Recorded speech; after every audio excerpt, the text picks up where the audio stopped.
The main events get underway. Opening ceremonies here with the playing of our national anthem.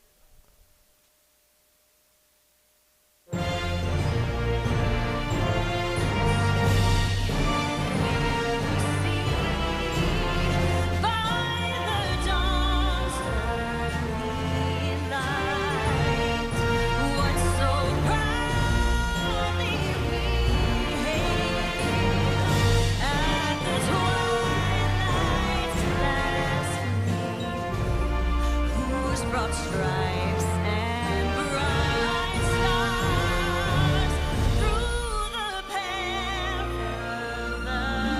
fights, o'er the ramparts we watched, were so gallantly streamed, and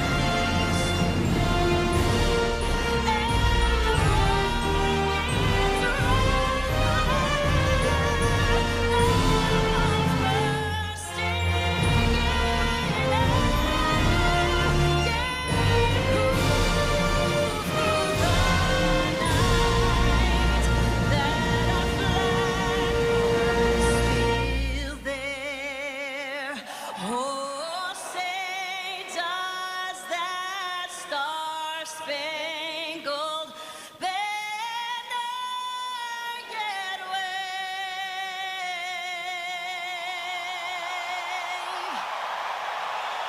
o'er the lands of the free and the home of the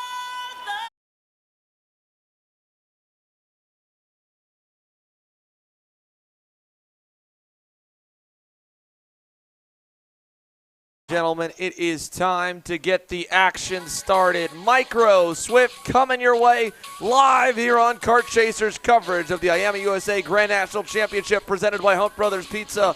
Their main event coming your way next. Stick with us.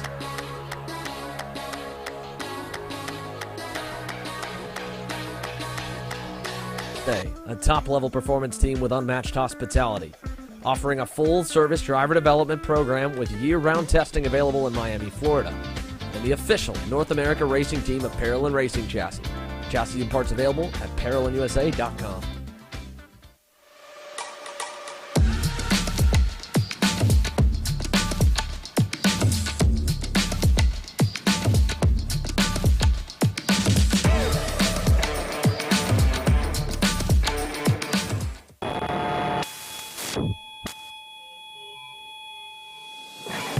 Karting is one of the most intense forms of motorsport, and if you manage a racetrack or commercial facility, you know how hard it is to find good help. Let us introduce to you our newest track safety product, the 4-flag light system from Pixelcom. Pixelcom products are incredibly affordable, and our plug-and-play system makes the only requirements lights and a wireless remote. The ability to upgrade your system with intuitive software and additional products makes this the perfect system for tracks of all sizes. Communicating with drivers on track will make your program run more smoothly and, most importantly, increase safety dramatically once deployed. Find us online today at tracksystemsna.com and let us elevate your motorsport.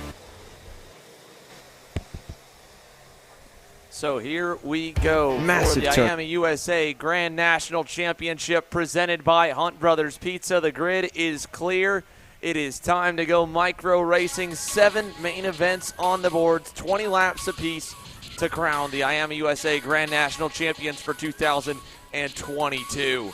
What a good fight it was through the pre-final here for this division, and let's go ahead and we'll go through the starting lineup for the youngest drivers on the grid. All the final grids posted here at the GoPro Motorplex lobby, ready to go, and Royce Vega in the number 33 Team Bennett machine has been on fire here this weekend, and he will lead the field to the green flag here in the main event. To his outside will be the number 89 Team Nitro Kart entry of Ashton Woon. A solid drive to the pre-final, got him a few more points.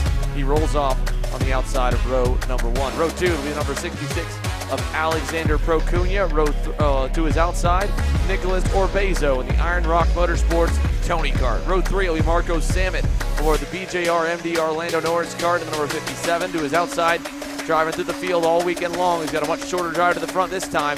The number 68 Team Motaz Sport Alonso Kart of Luke Gilio. Row 4 The number 36 Timmy Tech Comp Kart of Holden Myers.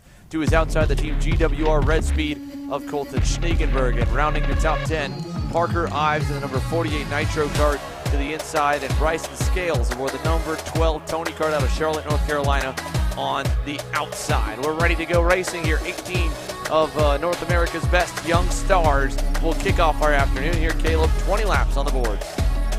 Yeah, they're getting set to go here. Like you said, 20 laps is going to be the longest time that they were on track in a race setting. It's going to be a locked out front row. You got Ashton Wood and Royce Vega have been fast and competitive almost all weekend long. They have been in that top 5 to 10 pack, putting on the pressure. Also keep an eye out for Parker Ives, who started a little bit farther back in the field after a poor pre-final run. He has also been someone up there towards the front, putting the pressure on the leaders. So here they come. They'll round the final turn, head down the front straightaway to get underway. Again, 20 laps, a long time for this one. The race could go a number of different ways, and we'll see how it shakes out here in the first couple laps, because that will set the tone of it all. Here we go. First main event of the afternoon, down at turn number 1. We are underway, and a good start for the inside lane. Procunha gets through to second. Woon goes wide. Samet gets up to third. Orbezo's trying to go for fourth in turn 3. They're side by side as the leader. Royce Vega takes him down the back straightaway with a nice gap. We got a couple off over in turn 3. Looks like maybe one of there a little too deep, but it is good news for your leader, Royce Vega, out in front, as there was a shot there of the driver who unfortunately is out of the kart early. It looks to be a comp kart of some sort. We're trying to get a name for you guys soon. I think that might be Holden Myers in the number 36. Started in the 7th spot. Got collected over in the first lap here as they go side by side for second. Marco Samet means business. Up to P2 here as he gets by Alexander Procunha. Moves up to P2, and Royce Vega only a car length up the road. Great start here for Marco Samet. Yeah, so Samet now going to try to work the back bumper. Royce Vega had a huge lead going into turn 3, but the way how these lower horsepower classes go is when you have less horsepower, the draft becomes more proficient, and you're depending on it just a little bit more. And already Marco trying to go for the lead down into turn 1. Marco Samet up on point. Royce Vega into P2. Here comes Procunha up into third. Now it's going to be a 3-car breakaway. Ashton Woon just off the distance there at the back of your screen in the 4th spot. He is in the tow, has a peek back. Sees there's not a lot of people behind him, so now he can start to put the pressure on the top 3 in front. Let's see if Nicholas Orbezo and Luke Giglio can close up. They are 5th and 6th in line, a little back from the top 4. Marco Samet takes him into the hairpin here on lap number 2. Single file up front, now double file. Royce Vega wants to lead back. He'll get help from Procunha. Help as well from Ashton Woon. Samet's on the outside. Is going to get a big run on Procunha for second. Tries to keep the nose in, can't do it. Tucks back in line to third, and there's contact in the back. Around goes 2 karts there. One of them is going to be one of the Timmy Tech Comp karts, and I believe, I'm not sure if that was Bowen Green or one other getting together there at the back. So we'll give you the update of where they all were. Luke Giglio getting around Marco Samet there in turn 1-2, tucking it behind Ashton Woon, heading into 3. So that was Gavin Decay and Cade Wolf going around in the hairpin in turn number 8. Both of them will drop to the rear. Side by side for 4th in turn number 4. Change in position. Marco Samet, Luke Giglio shuffling as Vega leads Procunha and Woon into turn 6. Yeah, Woon down by about 3 car lengths now from the top 2. Procunha and Vega leading out in front, making the way into turn 8. No defensive move here from Vega. This is a little bit longer feature race than we're used to. 20 laps in total. They've already done what's going to be registered as 2 across the stripe. It's going to be 17 more once they come around here. And already that gap from the top of the leader starting to close back down. Vega out in front, Procunha P2. Here comes the 3rd and 4th placeman. That is both Marcus Samet and Luke Giglio, who are running just behind Ashton by 3 or 4 car lengths, heading down to turn number 1. They're all going to start to stack back up here. Ashton Woon is going to close up to Procunha, and they're disconnected at the front of the field. That pack goes back to Parker Ives, who's up to 7th. 2 spots gained already. 7-car breakaway out front. Pass for 2nd. Woon on the inside of Procunha. He is there and through. Ashton Woon to P2. Procunha back to 3rd. Procunha now going the back bumper of Woon, trying to give him just a little bit more support to catch back up to Royce Vega so he can put the pressure on. Ashton Woon went purple last lap. Fastest kart on track went a 54.4. Fastest for leader Vega was a 54.6 into turn 8. It looks like Woon's get a little antsy. He's trying to go a little bit more aggressive early as Marco Samet back there had a look on Procunha. Now he's going to lose a spot to Luke Giglio. Side by side there through turn number 9. Orbezo side by side with Giglio. He'll lose a spot, actually 2. I think Giglio goes by, and might have also been Parker Ives getting through as well. So here they go down the front stretch. Ives trying to work around with Orbezo on Samet. That's back for 5th. It is a little bit of a gap for Luke Giglio in the 4th spot. And the top 3 starting to hook up. Vega and Woon locked together as they go down the backstretch. Coming down into turn 4 now. Looks like Woon had a look there to the inside. Vega went a little wide there on entry. Gets a great run at the top of the hill. Is going to pull Woon towards the top. Woon bringing along with him Alexander Procuna also up in the mix as they go through a little bit of an extra runoff. Again, no barriers. They can use the full runoff. As now let's see if Woon has a look here on the inside. He was all over the back bumper, but back in the a little bit farther down, Parker Ives is able to get around Luke Giglio, or attempting to it. Tried to get around. Top 3 continue to pull away. Royce Vega still leads over here as they go on through down the front stretch, and now they come up the hill towards the final corner, and we'll put another lap in the books. 5 down, 15 to go across the line. Royce Vega leads here as they head towards turn number 1. Side by side for second. Procuna wants that spot back. He'll take it away from Ashton Woon. So now Woon's going to fall back, look for him to go to the back bumper. Procuna to give a little bit of a push. Right now, Royce Vega, he inherits now the fastest lap of the session so far as they make their way into turn 4. And it looks like Woon not trying to make a move on Procuna, trying to give him a little bit of extra support to catch back up to the front. All the while, Luke Giglio and company of Parker Ives, Marco Samet, Nicholas Orbezo slowly edging the way back up with this passing back and forth with the top 3. Here they go through turn 7 into turn number 8. 5.5 laps in, the top 3, a little gap. Parker Ives back in 4th. And then you see the rest of the group behind him there with Giglio, Samet, and Orbezo trying to catch the leaders. They'll exit turn number 9. Royce Vega has been really just dead set on leading as many laps as he can here, and it's worked off. That strategy of being the leader ultimately has put him on the pole to start this main, and now he's going to have to fight for it as Procuna wants that spot. Turn 1, Procuna is through. Alexander Procuna to the lead as they go up the hill. And now Ashton Woon is going to go and try to follow Royce Vega as best he can, give him a little bit of a push here to keep the pressure on of Procuna. Procuna taps his helmet, but here comes on the inside. Vega wants it back. Woon tries to follow, so now Procuna goes from the lead back to 3rd. Vega now leading the way with Woon in P2. So it's really just who gives way here, or if not, that group of 4 on screen will catch back up to the top 3. There's a big gap out back to Colton Schniegenberg in 8th. He needs a lot to go down to get into the mix of it, but the top 7 loosely strung as Parker Ives runs a little wide out of 8 here, and Vega leads them through turn number 9 with Woon behind him. Procuna, the odd man out. He's seen the two of them work together, and they dropped him at different points throughout that pre-final, so he's not wanting to stay behind. He wants to go to the lead across the stripe. 7 in, 13 to go here in the micro main event. Royce Vega continues to show the way. It looks like Woon had a little bit of room there on Vega, goes a little wide there on the exit of 2.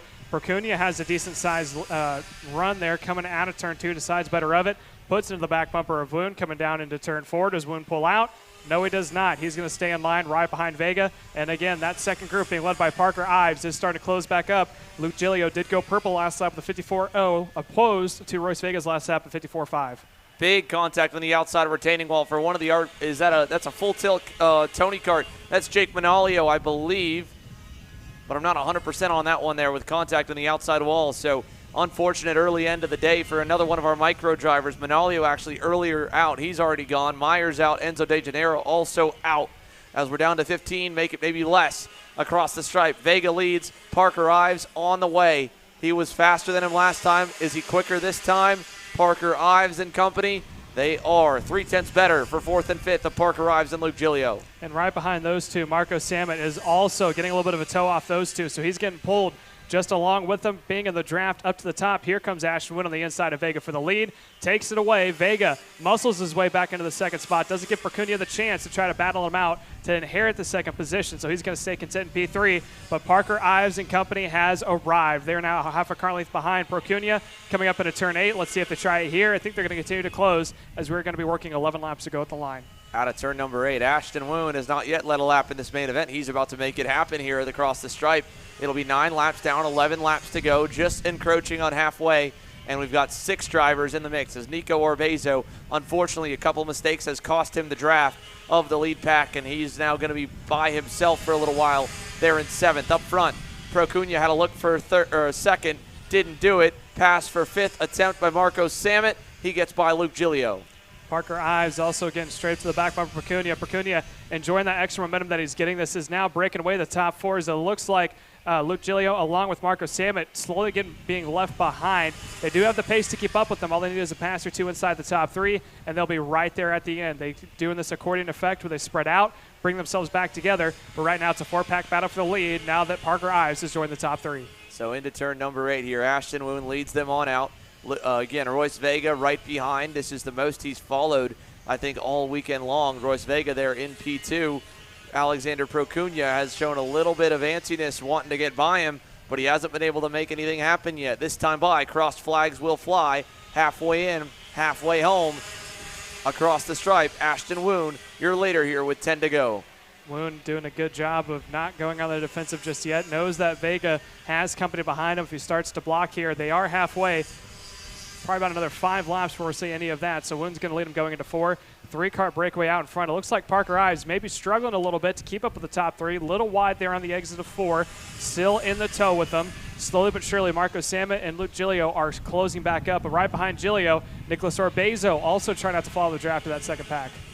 So into turn number 8 here they go. Ashton Woon still your leader out of the hairpin. Big bobble there for Parker Ives. He loses a lot of time on the exit of the corner. Marco Samet will now pull up to the rear bumper as they exit turn number 9. So out of 9, here they come to put another lap past halfway. So it's going to be 9 laps to go this time by. Top 3 still linked up, nose to tail. Little bobble there going over the curbs for Ashton Woon. And it's going to be Vega taking advantage of it. He gets a little bit of help from Procuna. Pushes him down into turn 1. That is not going to be your new leader, again, of Royce Vega with Procuna up into P2. So Procuna following. He's wanted to lead a lot as well. Here he goes. He wants it. Turn 4, big run, looking inside for the lead. Alexander Procuna gets through. Woon side by side with Royce Vega. For second, who gives way? Woon does, and it'll bring Parker Ives, Samet, and Luke Giglio back in the mix. 6 drivers all nose to tail into the hairpin. Vega doing a good job of pushing the now leader of Procuna out in front. Here comes Samet and company, followed by Ives and Giglio also arriving on scene 2, side by side for second between Vega and Ashton Woon. Vega's going to have it, but here comes Ives. He has rekindled what he lost. Now he's starting to put the pressure on Ashton Woon, who is trailing right behind Vega. So up the hill to the final turn, down the front straightaway, everybody close. Vega with a little bit of a lead out front, or Procuna with a little bit of a lead on Vega. Down to 1, here comes Woon. He wants second, he'll take it. Ashton Woon back to P2. So Woon created a little bit of a gap there between himself and Procuna with that pass that happened into turn number 1. He's going to have plenty of tow here coming off of Procuna. Down the inside, Vega goes by. Looks like Parker Ives thought about trying to follow. Now he's going to go behind Ashton Woon. Right behind him, Marco Samet giving a little bit of extra support as he had to look on the outside heading into the chicane. There they go through turn number 6 here. Alexander Procuna, car length to 2 car lengths up on Royce Vega. Headed into the hairpin, side by side back for 5th. Luke Giglio wants that spot away from Marco Samet. He will take it. So Giglio back in the top 5. Samet back to 6. Ives still riding in the 4th spot. He has not been made any aggressive moves since catching the leaders. He's watched them battle, learned a little bit. 7 laps to go this time by. Alexander Procuna leads the way. So the laps are starting to dwindle. It's going to get a little bit more dicey up here in the front as we go 2 by 2. There's Vega onto the point. Ives trying to go for 3rd. He takes it from Woon. So Parker Ives, highest he's been all weekend. Here comes Samet. Thought about trying the inside of Woon. Or sorry, that wasn't Samet. That was Giglio. Got up on the inside, and now he's going to back off. Now he's under attack from Samet heading into 4. Marco Samet will get that 5th spot away. Luke Giglio a little bit too early to try and make that move fully stick in turn 3. Ultimately falls back to the 6th spot, but still in the draft train as Vega leads them into the hairpin. Procuna on the bumper. Ives back in 3rd. Here comes Procuna back for the lead. He'll dive it on the inside. Vega tries to cross him over. Not going to do it. Parker Ives down the inside for 2nd. He gets the spot away. Parker Ives up to P2. Vega back to 3rd. Alexander Procuna keeps the lead up the hill. 6 laps to go this time by. And on the back bumper of Ives is Vega. Now he's going to have a look coming out on the final corner. Ashton Woon thought about trying to follow him, so he's going to have support if he decides to take it. Just not close enough. Now Woon on the inside of Vega. He's going to run him wide over the curbing, and they're going to touch wheels coming up into turn 3. They keep it straight. Here comes Marco Samet. Says, thank you very much. I'll attempt it here. It looks like he doesn't have enough for Woon, but he will take it on Vega. So that's going to continue to push him back as Luke Giglio also getting around. So just like that, that is now Vega all the way to the back of that front pack. And Parker Ives took the lead in turn 4, so Parker Ives now leads the way for the very first time down to turn number 8. Procuna going to answer back quickly. He'll pass for the lead. Turn 8 inside. Ives crosses him over. Does not have the full momentum to get clear, though. He'll be on the outside. Woon going to go as well. Ives trying to get down low. Here comes Samet. Not going to get there, and they all get bottled up back for 4th. And you can see Samet, he got a hand up in the air pointing forward saying we got to come back to him. It may have cost him just about 5 or 6 kart lengths, but here you can see the top 3 going back and forth. So they have the opportunity to close back up. Still plenty of time. 5 laps to go now. Woon back on point. Oh, look at Parker Ives. Got a little bit of a push there. to Percunia. Percunia goes back to third, and just like that, the gap is going to start to close back down. Ives has a run out of 3. Does he take an hour wait? It looks like he's going to wait heading into 4. So the two Nitro carts hooked up out front as they go side by side again, back for fourth. Gilio versus Samet versus Vega. Vega was leading for a good portion of this early part of the session. Now Vega back into fourth, has to hunt down the top 3. Parker Ives on the bumper of Ashton Woon, pushing him into turn number 8. Seems like he's just going to work with him for a little bit. Smart move on Parker Ives' part. Keep the pack separate. Down to turn 9. Procunha locks on there in third. So these three slowly starting to try to edge themselves away. Royce Vega has separated himself from that second pack, trying to drive up to the top 3, because just behind him you got Luke Giglio and Marco Samet also up in the mix as well. 4 laps to go at the line. Here comes Parker Ives on the inside of Ashton Woon. Takes it away before the corner. Woon goes straight to his back bumper. Percunia also trying to tuck in right behind Ashton Woon. All the while, Royce Vega starting to close back up. A lot of speed for Royce Vega. Luke Giglio and Marco Samet trying to get there. Parker Ives leading with 4 laps to go. It would be a first career national win for him. Ashton Woon's already got a handful this year. Procunha's got some. Vega's got a few. But a first-time winner potentially for Parker Ives as he runs a little wide out of 6. Keeps the lead through the infield. 4 drivers together. 2 more lurking behind.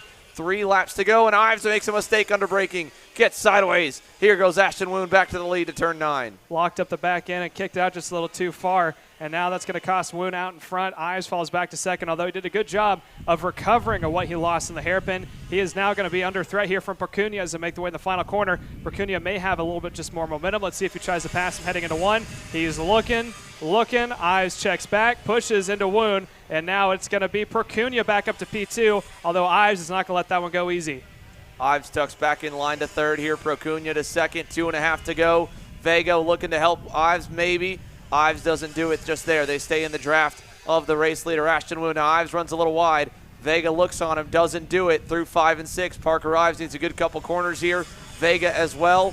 They both close back up to the leaders into 8. What does Alexander Procunha do? On the bumper of Ashton Woon, he stays there. No change in the top 4 this time. So they're all going to be bunched up 4 deep. Coming up to 2 laps to go this time by. This is going to be the signal to let them know that it's going to come down to the wire here soon. Look for Ashton Woon for possibly defend here going into turn 1. Through the last corner, though, does anyone try to pass? They all stay in line, but who gets the run down into 1? Coming across the stripe, it looks like Percunia looks out, sees that there's 2 laps to go, tries it going into 1. He's going to take the spot away. Ives is defending off of Vega. Good move by Parker Ives, ran the outside. Vega not able to get through, and great move by Alex Procunha. Perfectly timed. Now the blocking starts to the inside for Procunha and Woon. Ives goes wide. Vega goes wide as well. Didn't decide to go on him for third. I thought he might have. Didn't do it. Royce Vega still looking for the spot as they go through 5 and 6. And Alex Procunha just needs to low line it to the end and hope they fight behind him. Into the turn 8 hairpin. Going low for the top 2. High for the top, or for 3rd and 4th. Now Vega goes low on Ives. They're side by side coming out. Ives with the momentum. He hangs on. Vega back and forth still. Here comes Samet. Here comes Luke Giglio. Out of turn number 9. Alex Procunha coming to see the white flag this time. Here comes Ashton Woon to the bumper. Outside, he'll cross him over down the front stretch. Big run for Ashton Woon. Ashton Woon is now pushing to the inside to defend. Goes Percunia. He has a peek back. And at the same time, Parker Ives trying to defend off of Vega. Percunia runs wide into 2. Vega's going to take him on the inside line. Door to door down to 3. As they make it through 3, and it looks like now Woon's trying to defend going down. Percunia getting a little bit loose. Here comes Ives going to the outside. Into turn number 4 here. Still single file up at the front.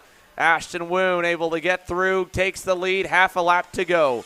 Alexander Procunha on the bumper. Ives there, everybody's there. Giglio on Vega. Samet was able to get to 4th. Now what does Samet do? He looks low. Ives goes high, opens the door, crossover move, gives a shot to Procunha, gets a shot from Samet. Samet now looking on Ives for 3rd. Can't do it. Everybody's low in turn 9. They all get bottled up. Ashton Woon, 2-car length lead. That could do it. Ashton Woon up the hill. Final time. Blocks low. Procunha going to try a crossover. Will he get there? Ashton Woon across the line. Wins the IAME Grand Nationals. Ashton Woon blocks it right, makes the right pass, gets down the inside and takes the lead and wins the opening main event of the weekend here. Alexander Procunha 2nd. Parker Ives 3rd to complete the podium. Royce Vega ends up in 4th. Marco Samet 5th. Luke Giglio 6th. Nico Arbezo 7th. Colton Schniegenberg 8th. Bowen Green 9th. Bryson Scales rounds out the top 10. We'll take a look around the micro field, maybe chat with Ashton Woon after that one. An awesome win for the number 89 Nitro Kart here as he pulls into the scale line, and we'll go to commercial break and come back with the second main event set to go. KA100 Junior on the grid. Caleb Gaffera, Spencer Conrad, your front row coming your way next.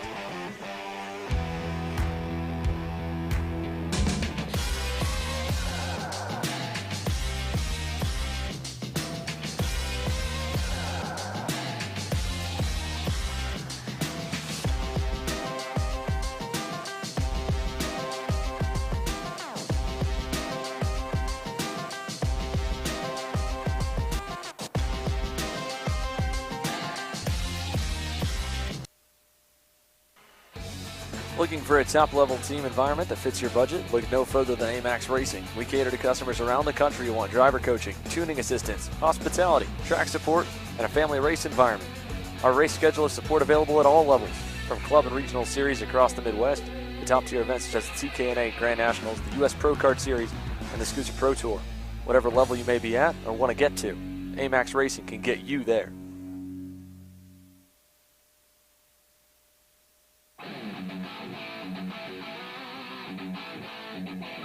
The 2023 season is just around the corner, and if you're looking to buy, sell, connect, or learn, make plans to attend the 37th annual OVK Go-Kart Swap Meet, February 4th, 2023. Register online at ovk.com. Hannah Greenemeyer is going to score the final win of the U.S. Pro Kart Series. Hayden Jones is a national race winner. Nate Cicero wins. Four-time champion Ryan Norberg winning Super Nationals 24. Winner, winner, winner. Are you ready to join one of North America's winningest driver development programs? Rollison Performance Group offers fully customizable packages that are meant to take your game to the next level. For more information, head to rollisonperformancegroup.com.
The 100 junior class getting set to go. There they are rolling out.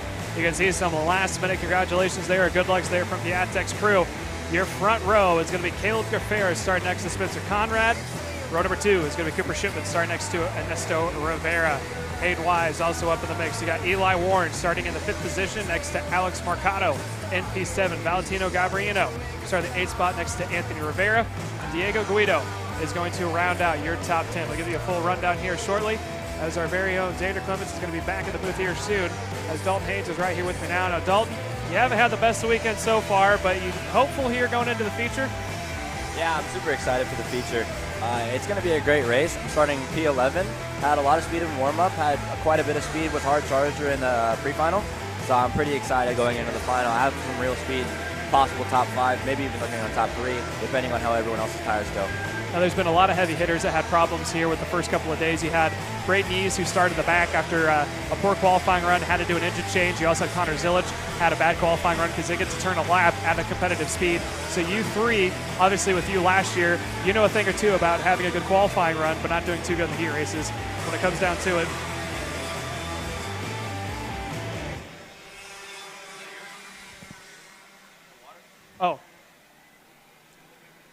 So when it comes down to it, you know how to recover here with a good drive, because last year you started a little bit farther back in the field, drove your way up to third. If you're someone in this mid-pack here in the KA100 junior class, what do they have to do to make their way up through, especially here at GoPro that you have a lot of laps at?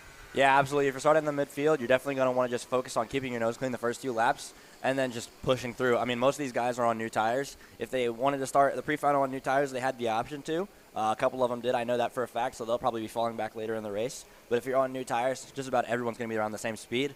You're just going to want to keep your nose clean and pass through as fast as you can. Just pick your way through the field. I have some kids in here that I coach in this field, and I told them, just keep your nose clean, and you'll be there by the end if you have the pace. Now, obviously, the difference here between KA and X30 is night and day difference. The KA is a lot more packed up than you do have in the X30 class, so it's going to be a lot of pack racing. And just like Dalton said, the most important thing is to keep your nose clean. But we're going to watch the top two here. What a beautiful shot coming down to the line here as we have your top two. That is Caleb Gaffera and Spencer Conrad coming down to the stripe. You can see one of the flagmen here trying to get him slowed down. Our lead flagman Porter off to the left-hand side of the screen. Let's see if green flag is in the air. It is going down into turn one. It looks like Gaffera is going to lead right now. Conrad, though, struggling to get into the field as well as they're going to go side by side through that turn 1-2 complex. Up in the hill they go, and it is Gaffera out in front. Conrad close on his back bumper. Cooper Shipman not too far off, and then you have a Nestor Rivera up in the mix as well in that P4 position as they make their way out of the bull right now. A little side by side back through the field. Now, something else we're talking about too here, and that's been a concern for most people, I think. Dalton, is when you go into that turns 1 and 2 complex, those barriers are out across the road. There's not a lot of runoff. As you can see, Caleb Gaffera trying to fend back from the field, coming up the hill. Now they go a little bit wide there on exit. But Dalton, as I was saying, we got 21 laps here. It's got plenty of time on the start. How tight does it get there in that 1-2 complex with the barriers being panned out how they are? Yeah, obviously lap 1, everyone's going to go to defend. You saw the hole in the hairpin. Every single person blocking there. Maybe 1 or 2 go wide. Stacks up really hard through the turn through the first lap. So, yeah, they're just going to all stack up. Possible chance for wrecks. You really, like I said before, just want to keep your nose clean the first lap.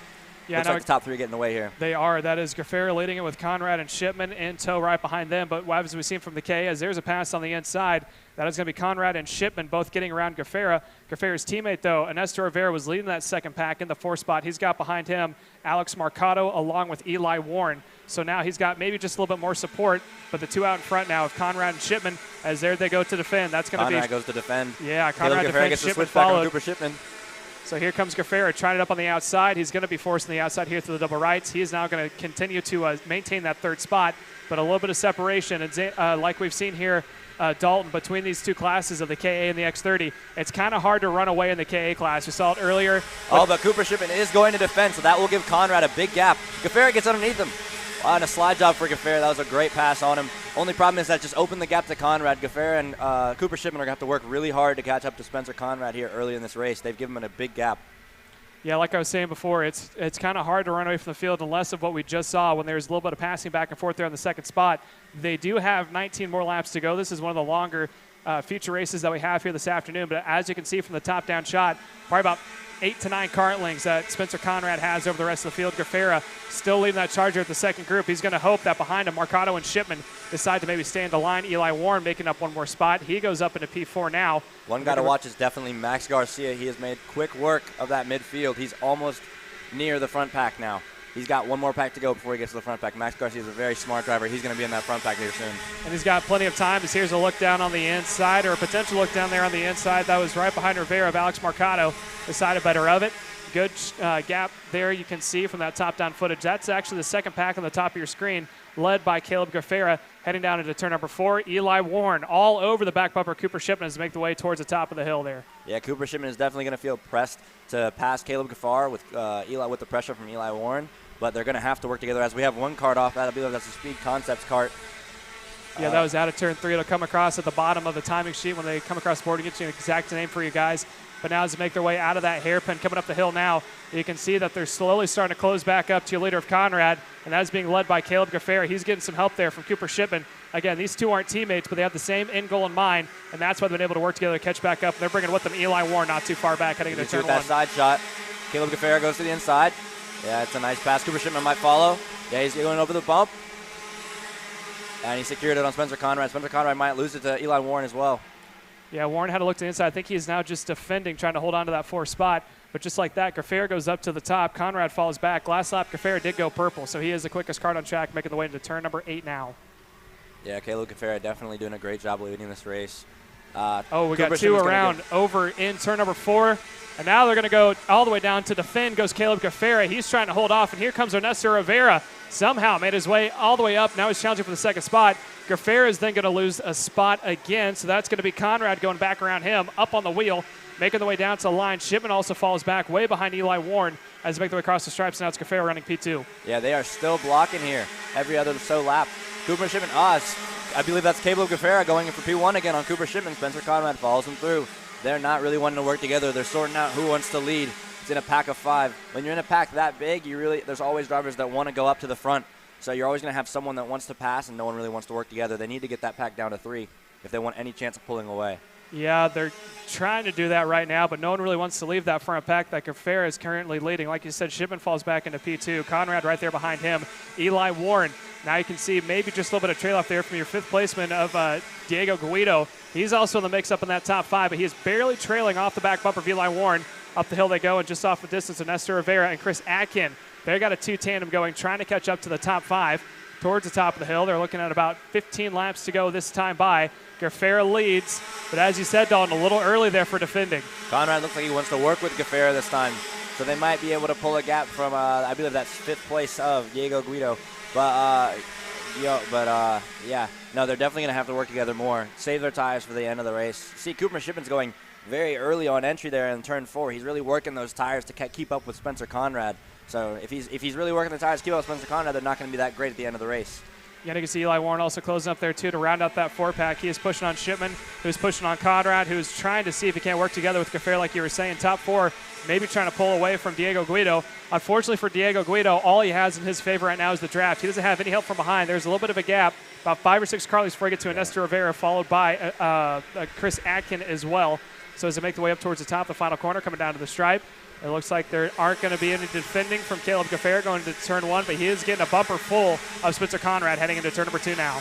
Yeah, with Spencer Conrad being able to push Gaffera so easily and Cooper Shipman seeing that, if Cooper Shipman sees that Eli Warren is staying on that pack and Eli Warren is looking racy, they're going to have some fighting soon, but they are pulling away from Diego Guido, I believe that's how you say his name. Diego Guido running in the 5th position. Right behind him is Ernesto Rivera, followed by Chris Atkin. So the only hope that he has is those two catch back up, and maybe he can hop on the train with them to make that a 3-pack to close back up to the front. That's how close your leaders are.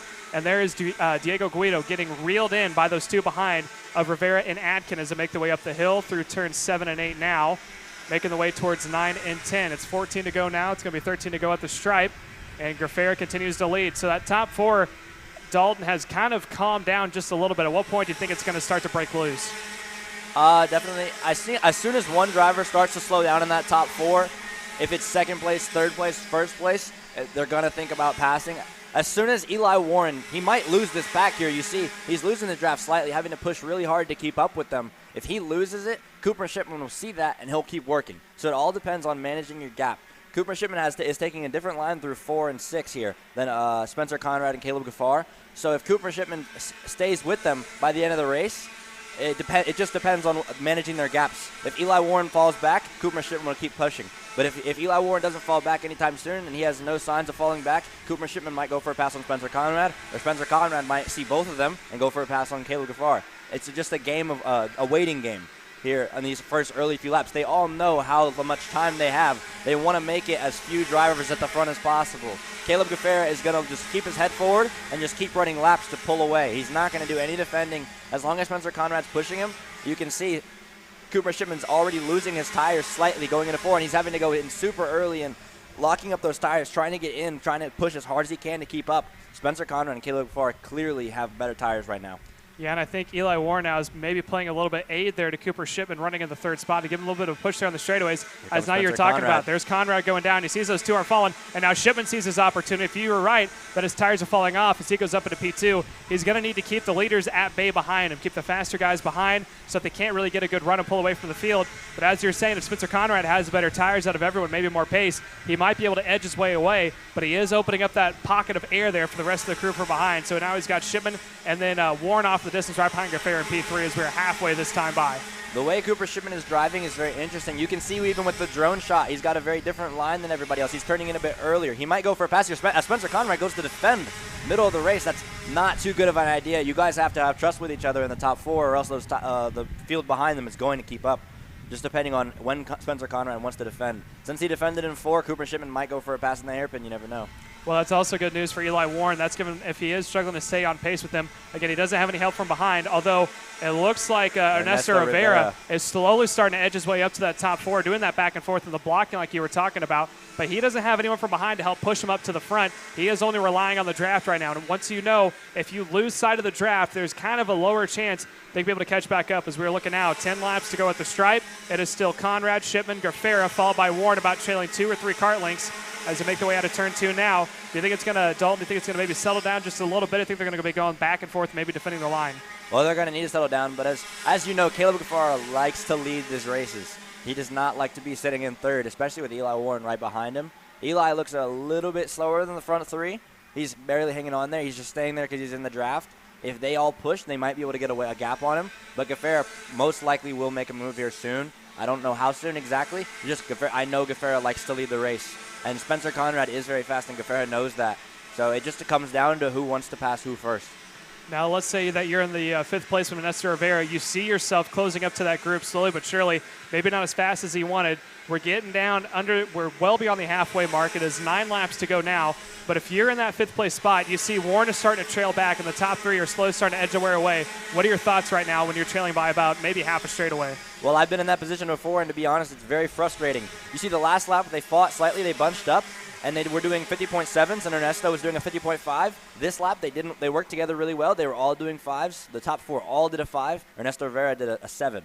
He was 0.2 off that time. So when they work together, they pull away from him. But when they don't work together, he catches them quickly. So it just depends. If they won't work, it's going to be very frustrating for him if they don't work together. If not, he'll just stay stagnant. Now you can see the top 4 you're talking about now, they continue to work together. And it looks like also Spencer Conrad takes a little bit wider line there coming out of turn 8 before he tries to arc it down into 9. He is getting just a little bit of a run there, but it closes back up down these longer straights. As you can see, Shipman right there struggling from behind. Garfera gives a little bit of a push. Does he try to pass him into 1? Not quite close enough to make a move. Eli Warren, like you said, he doesn't think that maybe he has the sheer pace for it, but he is working that draft the best that he can, doing a fantastic job of keeping up with the top 3, and all he's hoping for is the top 3 to start going back and forth here soon. As you said before, Spencer Conrad taking a different approach at the line. Spencer Conrad is a club local here. He's been here for a while. He's been here for a couple years. He knows this track. He knows how to lead. He's leading these 2 national drivers very well. So he has a lot of pace, and they know that. So they're pushing him right now. But if he tends to make any mistakes, they're going to go by. So they now make their way out of turn 6, heading into 7, 8, and 9 right now. There's the arc we're talking about from Conrad. He takes it a little bit wider before he come on from the concrete runoff back to the normal racing line, arcs it a little bit later, late apexes off of it, gets a good run up the hill, but now he has got Cooper Shipman breathing down his neck as he makes his way into turn number 1. Let's see if Shipman tries to send it here. He doesn't yet again, and it looks like Eli Warren is starting to close back up more than he's been. Now, if you're in Eli Warren's spot and you know maybe you're down a little bit, maybe you missed on gearing, or maybe it's just you don't have the sheer pace that they do, maybe your tires are a bit worn off, there's a whole bunch of factors that can go into it, and you're there because of the draft. If you have the opportunity, are you going to pounce on it, or are you going to continue to run where he is right now? Well, it just depends. If Eli could just be holding back, he just ran his personal best of 50.4. The leaders just ran a 50.5. He's got that slight bit of a gap on them. He's got about a kart length gap each lap with them. So it just depends on what he wants to do. If he feels like he falls back 1 lap, next lap you push hard and pass for 3rd. If he doesn't feel like he's falling back, then there's no point in passing because that just slows them down, the whole pack down, and makes Ernesto Rivera have a good chance of catching up. But Ernesto Rivera is falling back, and Hudson Schwartz doing a 50.3 along with Max Garcia doing a 50.4. That's going to be a battle here soon between Hudson Schwartz and Ernesto Rivera. And it looks like, too, Eli Warren gets a great run coming out of turn 6, and he's able to arc it as well through 7 and 8. As we see now, here comes Shipman on the inside. He is going to send it, and it looks like Gafair's going to try to follow underneath Conrad. Conrad's getting shuffled out a little bit. He doesn't want to follow into line, but he's going to have to be forced to actually, he put his elbows out, and he kept Gafair behind him. Eli Warren then closes up to Gafair, so that's going to be Conrad holding on to the second spot now as they make their way through, and this is just what you're talking about. Let's keep an eye on the time for Ernesto Rivera. You said that he was starting to fall off about 2 seconds back. 5 laps to go this time by. If they continue this pace of going back and forth, he may bring that second group with himself, Hudson Schwartz and Max Garcia, up to the front 4. It looks like there is a small gap between Gafair and Spencer Conrad. Now, Cooper Shipman just made a pass from second to first, and Caleb Gaffar has been sitting in third place, just sitting pretty for the last couple laps.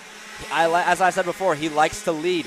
He knows that they're making passes for the lead, and he wants to get in on it. I believe Caleb Gafair will be going for a pass soon, as Spencer Conrad goes in, and Caleb Gafair might be able to follow. Yeah, Gafair is going to try it again. This one's going to work out in his favor. Now he's going to slide into the second spot. Warren fell off just a little bit there. No. He didn't get a good of a run. Caleb Gafair couldn't follow through. He's going to be very frustrated with that. He settles back down into third, and so now that's going to allow Conrad to maintain his spot. Here comes Shipman to defend coming into turn 8.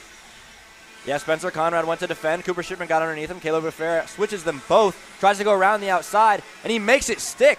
That was an amazing two-person pass there. Yeah, 2-for-1 special there, and you could see Conrad signaling there to Shipman saying, we're going to need a little bit of an extra push here to catch back up to Caleb Gafair. And as you said, he sat patiently in third, just sitting and waiting, learning whatever he could from the top 2. As now Conrad sends it on Shipman. He goes up to second. This is not what you want to see here if you're in that second, third, and fourth spot. That has allowed Gafair to pull away by about 3 or 4 car lengths, and it's allowed Hudson Schwartz, Max Garcia, and Ernesto Rivera. Now you can see them in the frame, down by about 4 or 5 car lengths, as the second, third, and fourth are struggling to keep up with Caleb Gafair right now.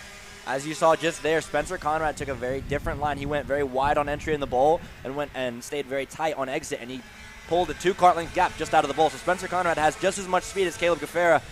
Cooper Shipman and Eli Warren look a slight bit slower, but I do still believe it will be a top 4 battle. As soon as Spencer Conrad gets to the back of Caleb Gafair, he's going to have to make a decision as to whether he wants to pass and block early or if Caleb wants to block early. It just depends on what they're thinking.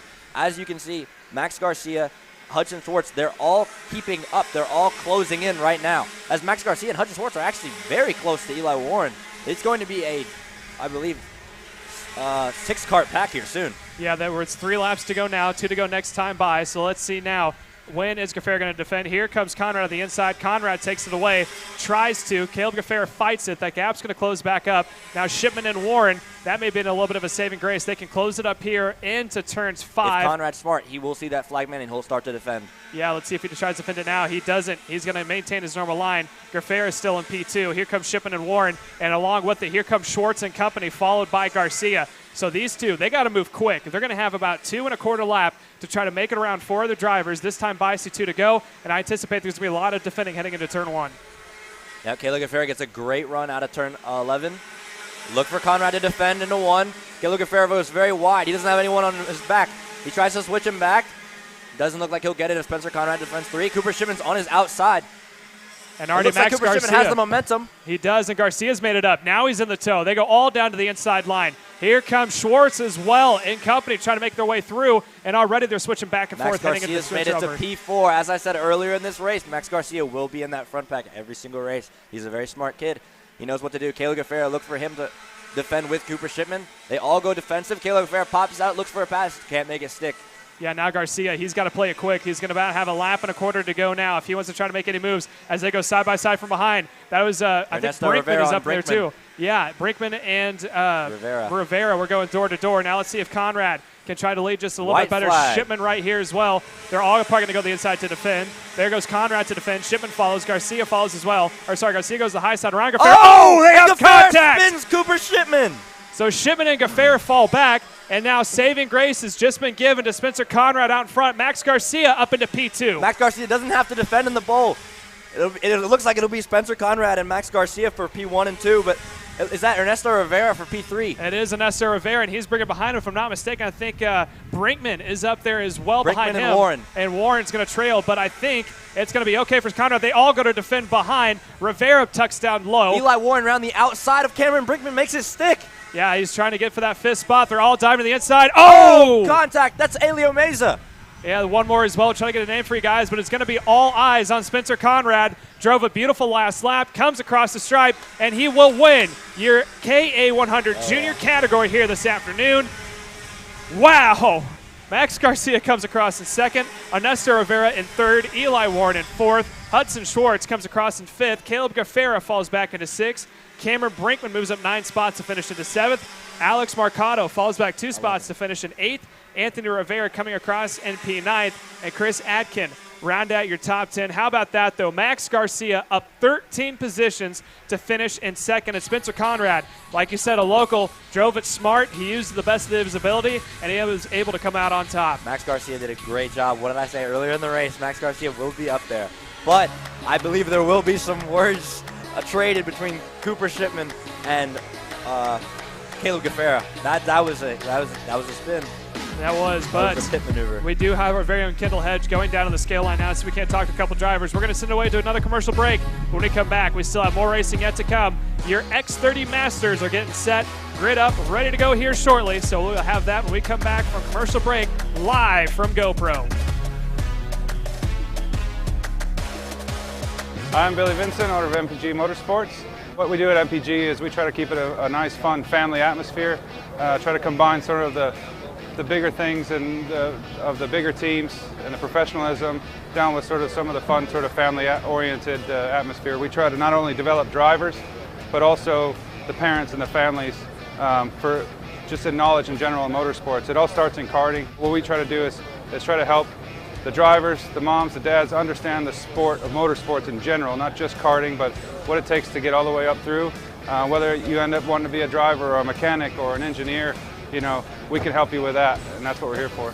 If you're interested in joining us at MPG, our home base is at Whiteland Raceway Park in Indianapolis, and you can contact us at info@willpowerkart.com, and one of our great people will reach out to you, and we'll try to put the best program together. Looking for a top-level team environment that fits your budget? Look no further than AMAX Racing. We cater to customers around the country who want driver coaching, tuning assistance, hospitality, track support, and a family race environment. Our race schedule is support available at all levels, from club and regional series across the Midwest to top-tier events such as the TKNA Grand Nationals, the U.S. Pro Kart Series, and the Scooter Pro Tour. Whatever level you may be at or want to get to, AMAX Racing can get you there. Odenthal Racing Products, your #1 producer in engine mounts since 1992, along with our leading-edge designs and product development, such as the Odenthal Racing Products EasyGP camera mount, which comes in 4 different styles and can be used on any karting platform. To see our products online, go to odenthalracing.com.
And welcome back here live from GoPro. It's the IAME Grand's U.S. National Championship.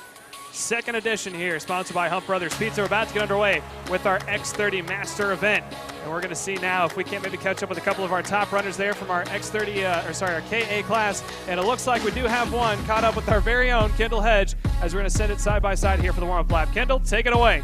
Here with Spencer Conrad. You've been consistent all weekend, been up front, but how good does it finally feel to get up on the top step for the final?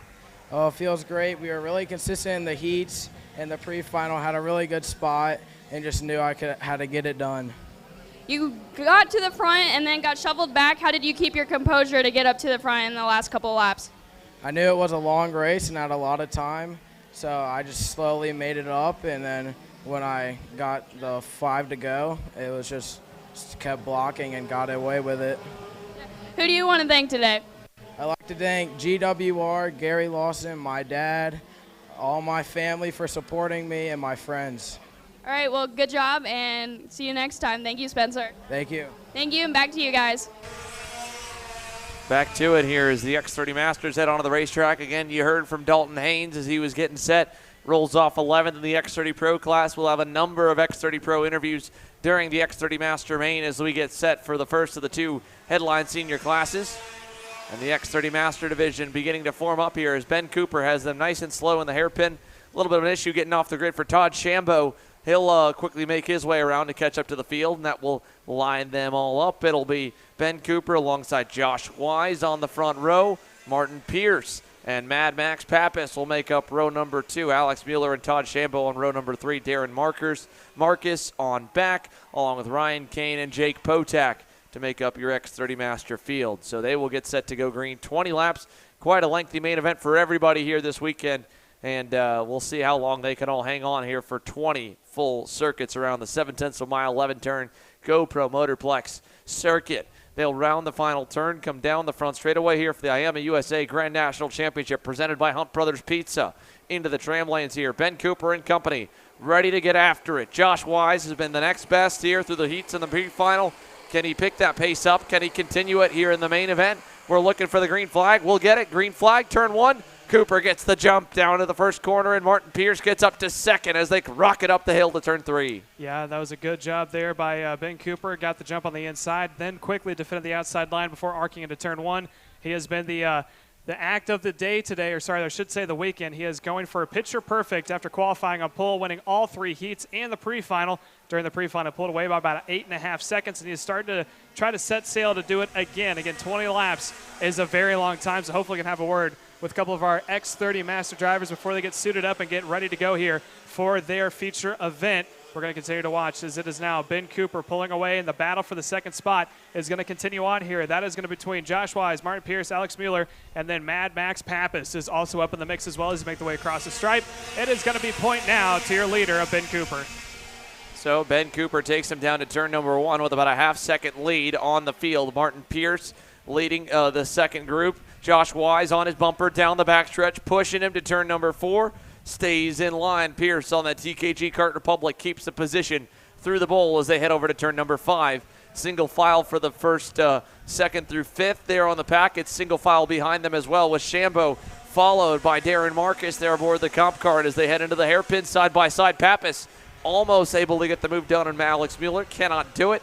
He stays in line there, and Shambo gets to his bumper over to turn number 9. Yeah, it's going to cost Pappas just a little bit. We tried to set up for him, couldn't complete the pass, and there's a gap that was formed. So now the 2 or 3 that are running it out of Pierce, Wise, and Mueller are going to start to pull away there from Pappas, running down in the 5th spot.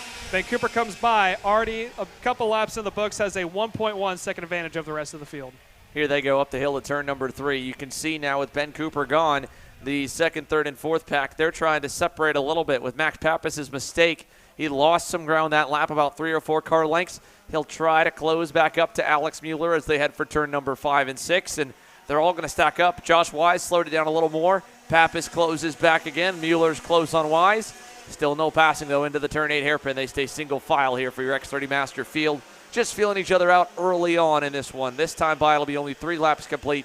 17 long laps to go here at GoPro Motorplex in Mooresville, North Carolina. Up the hill to the final turn. Little look there from Mueller. Didn't do it on Josh Wise, but he's applying a lot of pressure. He knows he's got pressure coming from Max Pappas and that Orsilon Racing Tony Kart down through turns 1 and 2. Yeah, Pappas has closed up to the 3 going for the 2nd spot. He is now really putting the pressure on the top ones like Xander said before. As here's a look down the inside onto Pierce. Wise goes on the inside. Pappas tries to go for 2 for 1. Gets a little bit of contact there with Mueller. He sweeps up the track, and he's not too happy, giving some hand signals, trying to point him forward maybe as they make their way through, and that is going to separate out the top runner. So Pappas moved up a spot and allowed Josh Wise to move up as well. Ben Cooper continuing to pull away. He now has a 1.4 second advantage over the field.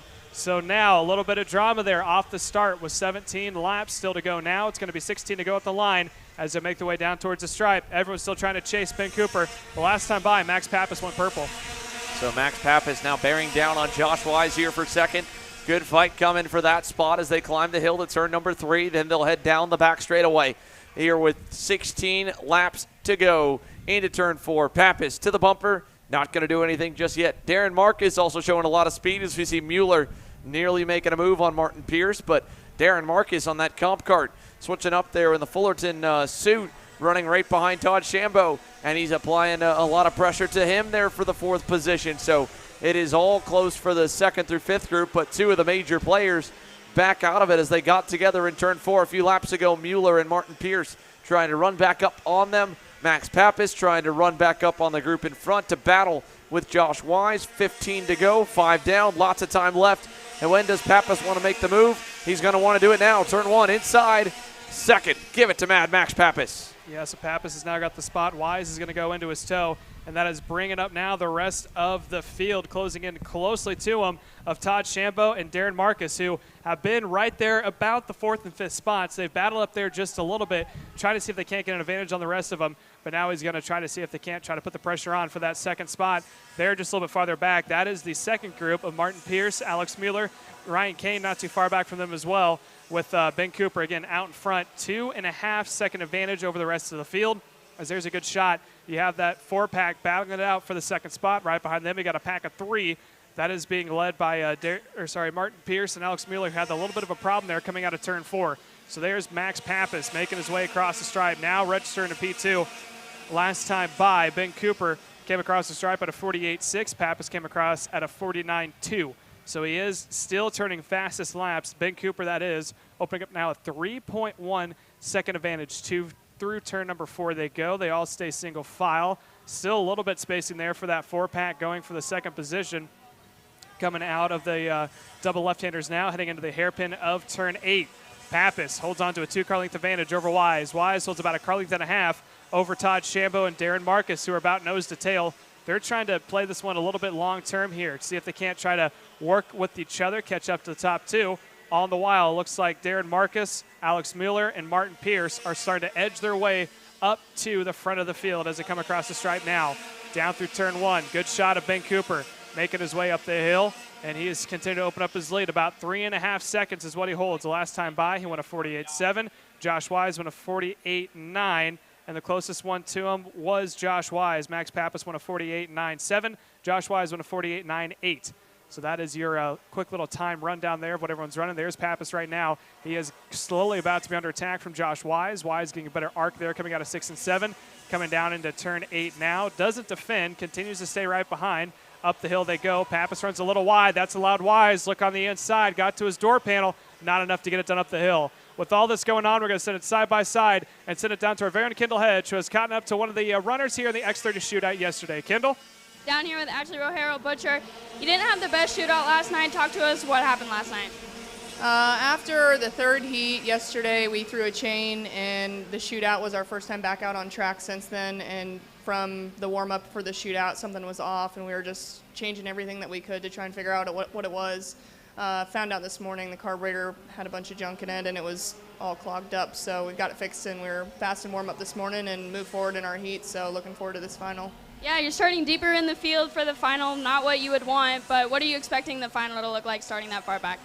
It's a long race, 25 laps. So I'm going to try and be patient in the beginning and kind of let everybody settle down, get settled in, and then just move my way forward, pick them off one by one. All right, well, sounds good and good luck. Thank you. Thank you, and back to you guys. Thank you, Kendall. And again, that was Ashley Rojero Butcher, who now finds himself starting not too far back. An unfortunate carburetor problems for her. Cost him maybe just a little bit of money there in the X30 Pro shootout race. Hopefully we can talk to some more of the drivers as they come trickling in here for the feature this afternoon as they make their way down to the grid area. As we now continue to watch here, the battle for the 2nd spot. Josh Wise, Max Pappas are going nose to tail 1 and 2 as they make their way out of that quick little left-to-right complex, coming down into 6 and 7 now. Let's see if maybe Pappas has a little say in it coming down to the hairpin of turn 8. Not close enough to get it done. It's 10 laps to go now, or 11 laps to go now, 10 to go next time by. Your update on Ben Cooper, he keeps turning faster lap after faster lap. He currently is purple, so the fastest lap of the session so far of a 48.662. He has opened up over a 4-second gap as Josh Wise makes his way down to the line. Register time across the board for Josh Wise. He is 5.5 seconds down. He ran a 49.0. So he's about 0.3 of a lap slower as of now than Ben Cooper. We continue to watch now the battle for second. Wise and Pappas. Pappas looks on the inside, sends it up into turn 4. Now count Pappas up into the second spot. Josh Wise falls back into third. Here's the rest of the group slowly starting to edge their way back up to this battle for the top second position between Todd Shambo, Darren Marcus are edging their way up there. Through the hairpin of turn 8 they go. Pappas now leads them over Josh Wise. Shambo and Marcus are edging their way up, and he's got some company now from Alex Mueller, who has slowly made his way back up into this battle for second after that unfortunate event that happened into turn 4. Look for him to possibly maybe taking some names of who had the incident that caused him to go out a little bit wider. As there's another beautiful shot. There's your leader, Ben Cooper, last time by, 48.6. Fastest lap for Pappas last time was a 48.9. So Cooper still about 0.3 of a lap faster than everyone else. Now holds about a 5.5 second lead. 9 laps to go. Look for 8 to go next time by. We continue to watch Pappas and Wise try to reel in Cooper as they make their way through yet again. That second group slowly edging back up, led by Wise, Shambo, Marcus, and Mueller. As we're going to send it down yet again, Kendall Hedge is caught up to Nate Cicero. Kendall? Down here with Nate Cicero. Nate, obviously you're a little bit farther back than your teammates who are up at the front. What are you struggling here compared to where they're excelling here? I just struggled to get the flow of this track, but we've been working on it all weekend and improving. I think this is the best I've done here in the past 3 years, so working there every session, getting better.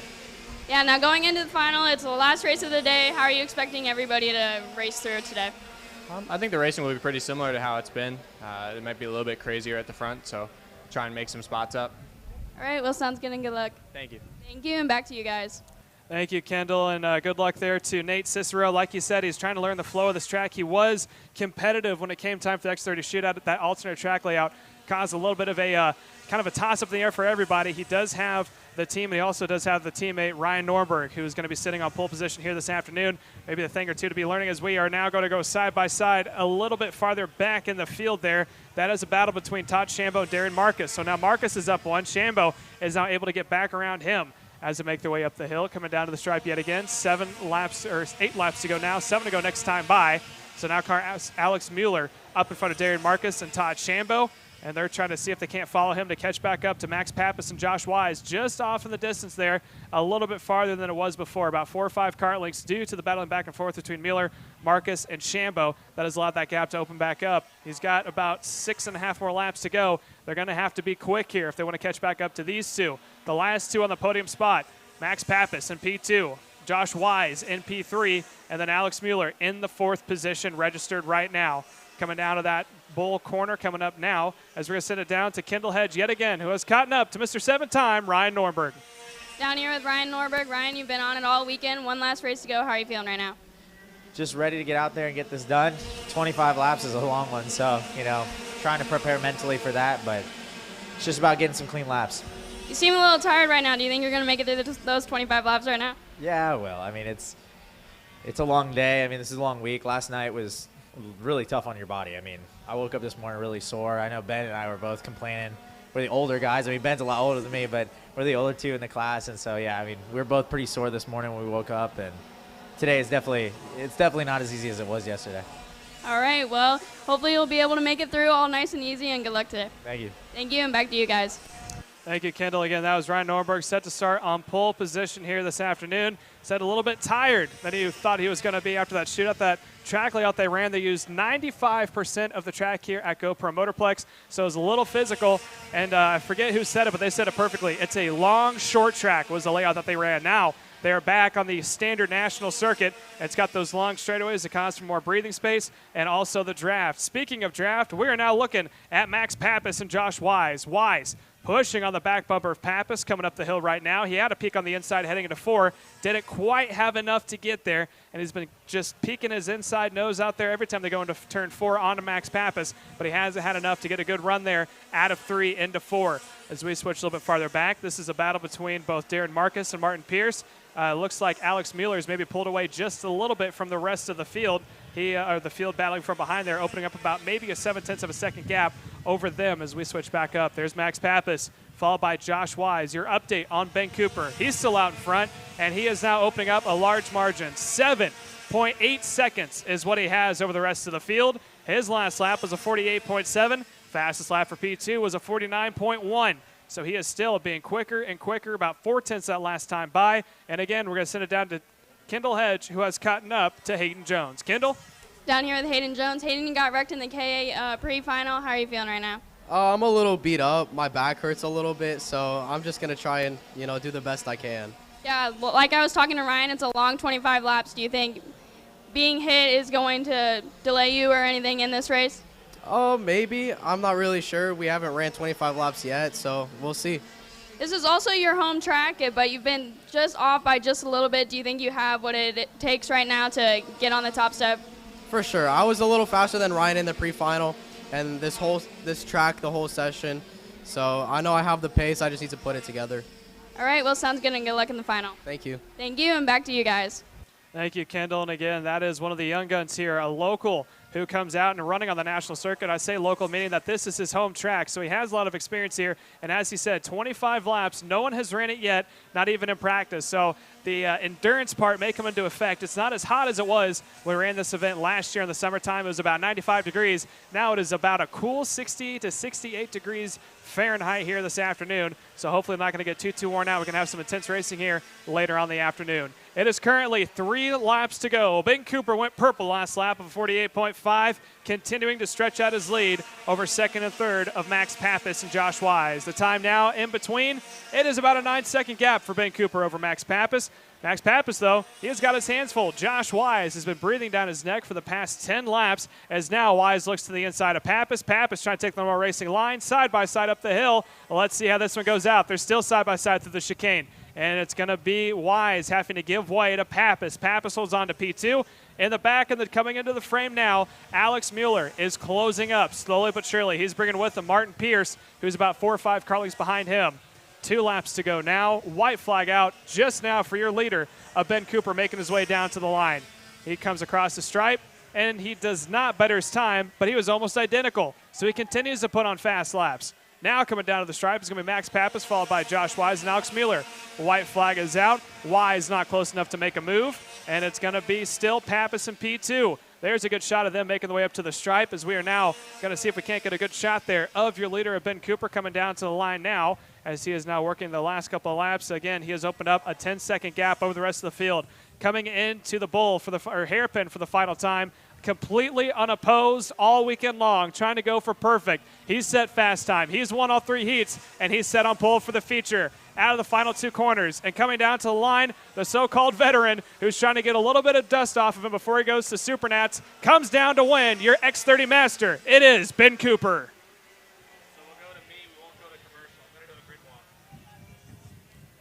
Coming along now in second and third is going to be Max Pappas, able to barely outrun Josh Wise, with Alex Mueller coming in 4th.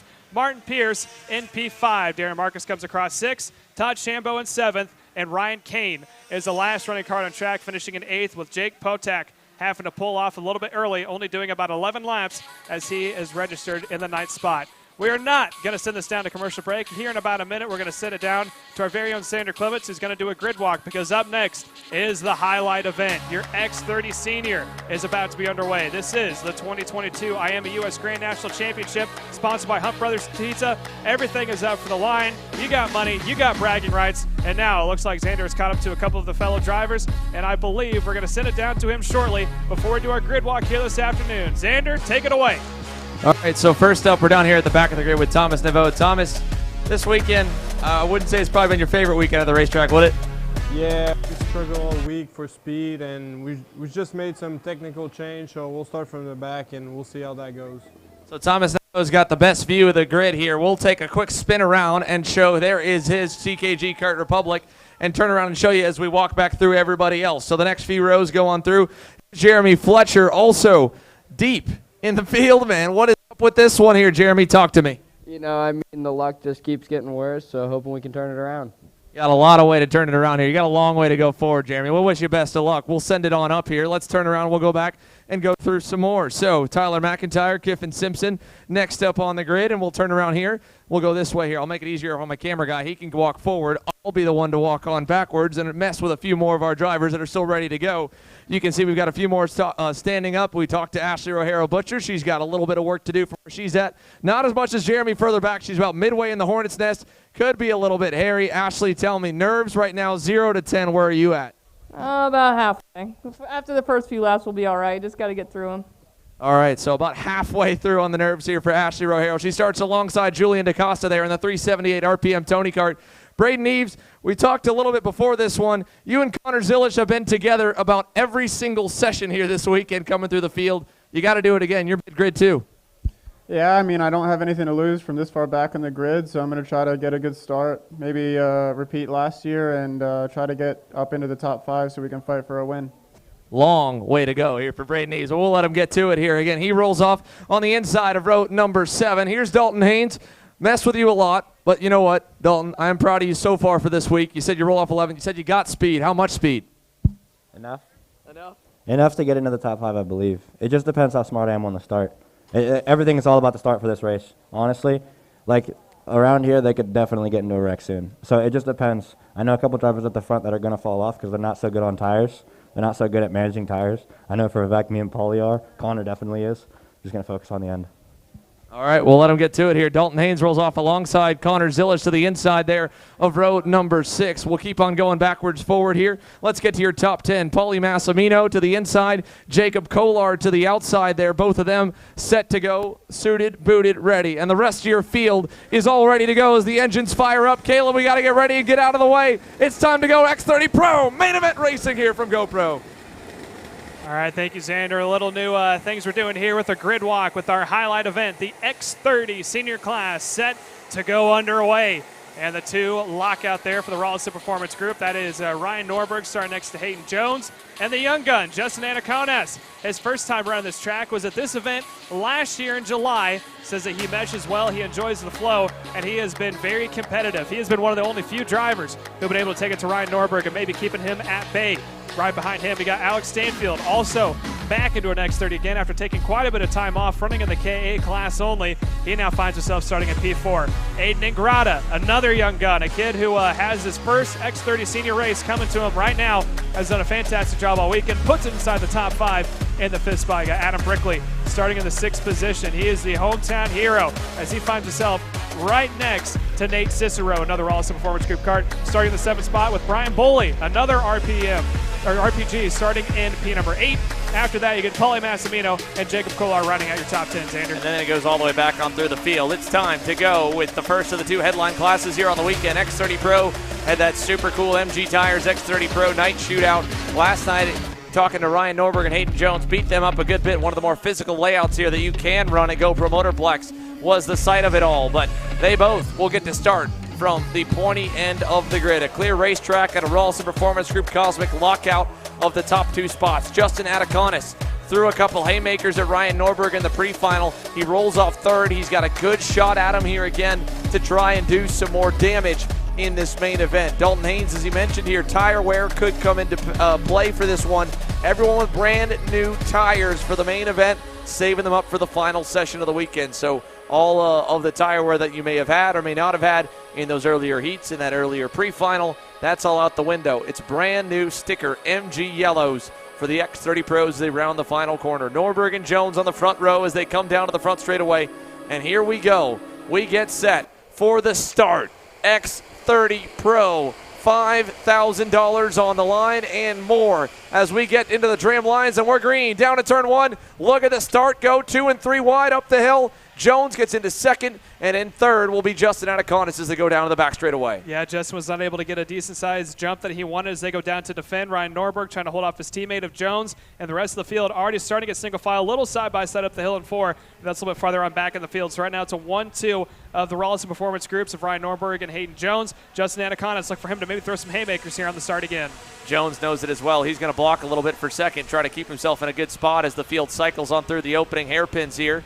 Norberg, Jones, Ataconis 1, 2, 3. Alex Stanfield, again, he's been just there all weekend. Inside the top 5. Really good run here for the team GWR Tony Kart as they head out of the final corner and down the front stretch. Just needs to continue to find a little more pace. Maybe he's got it. Down in turn number 1, Ataconis pulls up to Jones, gets close to him as they hike the hill and head to turn number 3. And we're underway. 24 laps to go. Jones with a big run forces Norberg to block into turn number 4. Yeah, they all go to the inside to defend. It was a top 4 breakaway, but now Pauly Massimino in that second group is starting to bring him back up. He's bringing Dalton Haynes with him. Decent-sized start. I think Dalton Haynes is now trying to see if he can maybe get on the back bumper. Massimino get him back up as now Massimino goes to defend. Side by side, here comes Anacones up into second. Hayden Jones, the new leader here. Norberg gets back into third, and it looks like a big-time shuffle for Alex Stanfield. He'll lose a lot of spots as he gets thrown to the wayside, so it's a breakaway out front. Ataconis and Jones, Norberg P3, side-by-side for fourth and on back as they come down the front straightaway. There's still plenty of time yet to go. Ataconis down the inside on Jones there, quickly getting to the lead as they head up to turn number 3. Yeah, now Ryan Norberg's starting to close up to the top 2 of the pass back and forth as we have one way off in the grass back there. Couldn't quite see what the cart number was, or the cart for that matter, but it is now going to be Justin out in front, and it looks like Ryan Norberg maybe starting to get held up from his teammate a little bit. Yeah, Justin Ataconis threw a break. That was Aiden Ingrata going through the grass over at the outside of turn number 3, headed down into turn number 8 this time. We go side by side there. Pass by maybe Dalton Haynes, I think, getting up a spot. As unfortunately a little bit of lag there on the cameras. We'll try and continue to work on him here as the field goes on through turn number 9. Yeah, so now going to make their way back onto the main straight again. Justin out in front. Here's a side by side.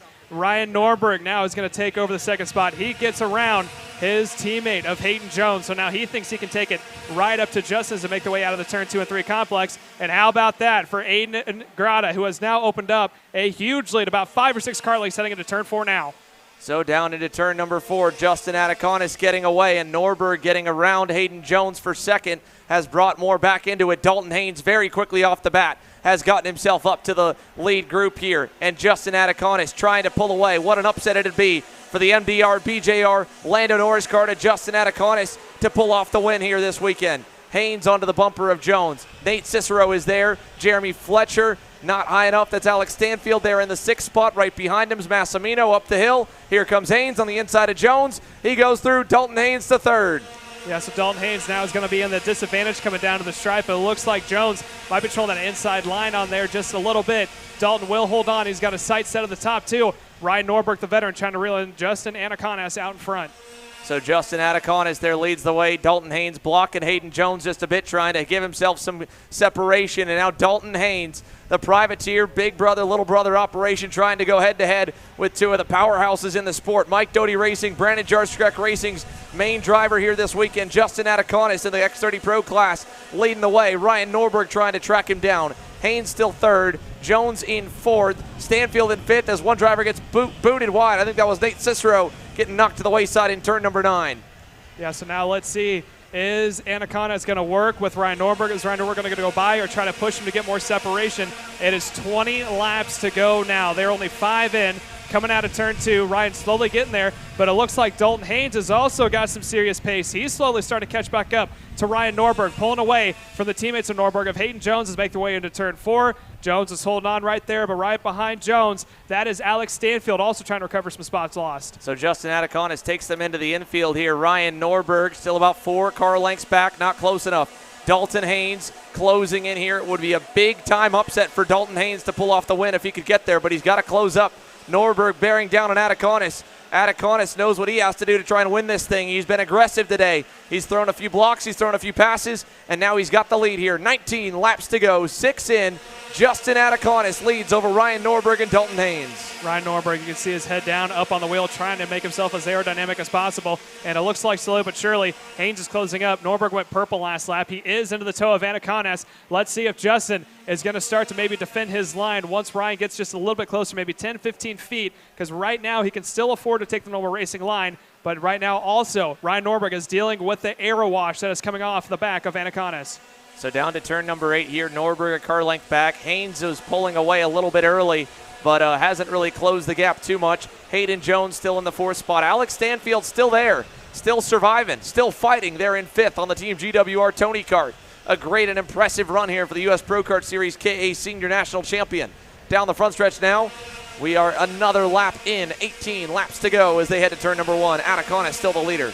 Now Norberg I think he's just trying to be patient here. 18 laps is still quite a long time. Remember back, their heat races were about 15 laps long, and we are well over that mark yet as he now closes up to the back bumper every single time into turn 4. Looks like he gets just a better run with that toe out of 1 all the way down into 4. Coming up to the parts of the track, this is going to bunch him back up. And if you're Dalton Haynes right now in the 3rd spot, you want to see Norberg trying to maybe make a pass on Anaconas, or Anaconas ideally blocking Ryan Norberg to bunch the field back up. Yeah, Ryan Norberg, fastest driver on the circuit, hunting down Justin Anaconas. Dalton Haynes, Alex Stanfield, Hayden Jones losing touch with the top 2 as they climb the hill. 17 laps to go now. Justin Anaconas sees that gap coming down a little bit. Norberg closing in, half a car length away down to turn number 1. I'll tell you one thing, if you're Ryan Norberg, you may have to try to catch Justin off guard. We know that Justin is not opposed to trying to maybe keep him at bay early. So if he's going to try to make a dive bomb move, look for a deep send here from Ryan Norberg, who's trying to catch him off guard early. Yeah, Norberg knows it here. He's seen Anaconas get a little bit more aggressive as the weekend's gone on to try and play a little more of the racecraft game as Alex Stanfield is coming on strong here. He's going to be battling Dalton Haynes for 3rd in a moment. Here he goes, turn 8, down the inside. Alex Stanfield is by. Haynes now side by side with Jones. He's going to keep him pinned. Jones can't get by Haynes, but Alex Stanfield moves up to 3rd. So move Alex Stanfield's Team GWR Tony Kart into the podium positions now, and the money spots a little higher as here comes Norberg to the bumper of Anaconas. He stays there in 2nd. I haven't seen Justin look back once. I'm not sure if he knows just how close he is. Make the way to 3. He's probably going to know it soon. Let's see if he takes a peek back to look. He doesn't. Takes home a racing line into turn 4. And now, just like that, Ryan Norberg breathing down the back bumper of Justin Anaconas as they make their way in the other parts of the track. Let's see if he tries to set him up for a pass in turn 6. Look how far back Alex Stanfield is. Justin Anaconas, league of his own on this layout here. He is so strong, and he is really taking it to the 7-time pro champ. It would be a huge win for Justin Anaconas and a walk-off win as he starts to ride off into the sunset with his national karting career. Alex Stanfield trying to close up. Dalton Haynes still a little ways back. Hayden Jones right behind. But again, for Anaconas, I think this is his final stint before he gets set to go off fully to college. As a college freshman, 17 years old, doesn't really have much more racing he can do in the bank. As they go down the backstretch, Norberg's close enough for a dive. Turn 4 for the lead. He gets by Ryan Norberg to the point now with 15 laps to go. You can see Ryan, he's pointed forward, telling Justin, hey, you're going to have to push me. He saw how far back that pack has gotten. If he can maybe spread it out just a little bit more here in about 10 laps to go, 10 laps in, 5 more to go. They might be able to go back and forth, but let's see if Justin maybe wants to work with them or if he wants to try to keep him at bay here early. So Justin Anaconas following behind the footsteps of Ryan Norberg, a car length back as Norberg starts to open the gap back up. Anaconas still right there through the final corner. Big push down the front straightaway. He'll be close enough to make a dive into 1 if he wants it. He'll push him down to turn number 1. I'm not quite sure if that's the best idea to do if you're Justin. You know that Ryan Norberg is known as Mr. Consistent, but right now he has got the power to stay on his back bumper. Heading down into turn 4, continues to give him a giant shove onto Ryan Norberg, so it looks like these two might set sail and pull away from the rest of the field. Yeah, Justin Anaconas happy to ride for the moment here, learn a little bit of where his strengths and weaknesses are in comparison to Norberg. Norberg rolls turn 6 so well here on this layout, and he even pulled a half a car length on Anaconas that time. Turn 8, though, they both look pretty even over there. Let's see over to turn number 9. This is where Norberg was really able to pull an Anaconas earlier in the day. Not so much here now. Anaconas has a lot of grip on the new tires, so he's just got to hang on to them. 13 to go this time. Justin Anaconas, big run down the front stretch here to Norberg, to the bumper again. Yeah, he continues to give him a push. I think he's going to go long-term here with Ryan. He's going to hope for the next 14 laps they can maybe get a gap going as long as they can, as we are now halfway in this 25-lap main coming down to it, and it's still going to be Justin giving a push there to Ryan. So into turn number 4, the two leaders might stay single file for a little bit longer. Alex Stanfield, best of the rest, back in 3rd, continuing to ride ahead of Dalton Haynes and Hayden Jones. Brian Bowley's worked his way up a couple spots to the 6th position. Nate Cicero back in 7th, while the leaders run single file up front. It's single file 3rd, 4th, and 5th here on the order. Dalton Haynes again up quite a few spots from 11th on the grid, 7 spots gained. 14 spots gained for Jeremy Fletcher, 7 gained for Ashley Rogero Butcher there. 9th and 10th for them as they've cracked the top 10 from way back on the grid. So now coming down into turn 1, Justin continues to give that push halfway down the straightaway to Ryan Norberg, trying to see if he can't edge him away. The gap now between Anacones and the rest of the field is about 1.9 seconds between himself and Stanfield riding around there in third. So with the 2-second gap in an X30 class, that's plenty of time here. Even if they want to start racing it now, it'd probably be about 3 or 4 laps for the rest of the field to decide to catch back up. Yeah, and again, just 2 drivers. So again, there's still, you know, a lot of passing they can do, and then they don't have to worry about anyone really kind of stuffing it and making that pass a longer pass, right? You're losing multiple spots. So that time gap, again, it would only be really minimized to maybe 2 or 3 tenths at the worst as they head up the hill to turn number 11. They'll come down the front stretch this time. Norberg, the leader, by 2 car lengths over Adaconis.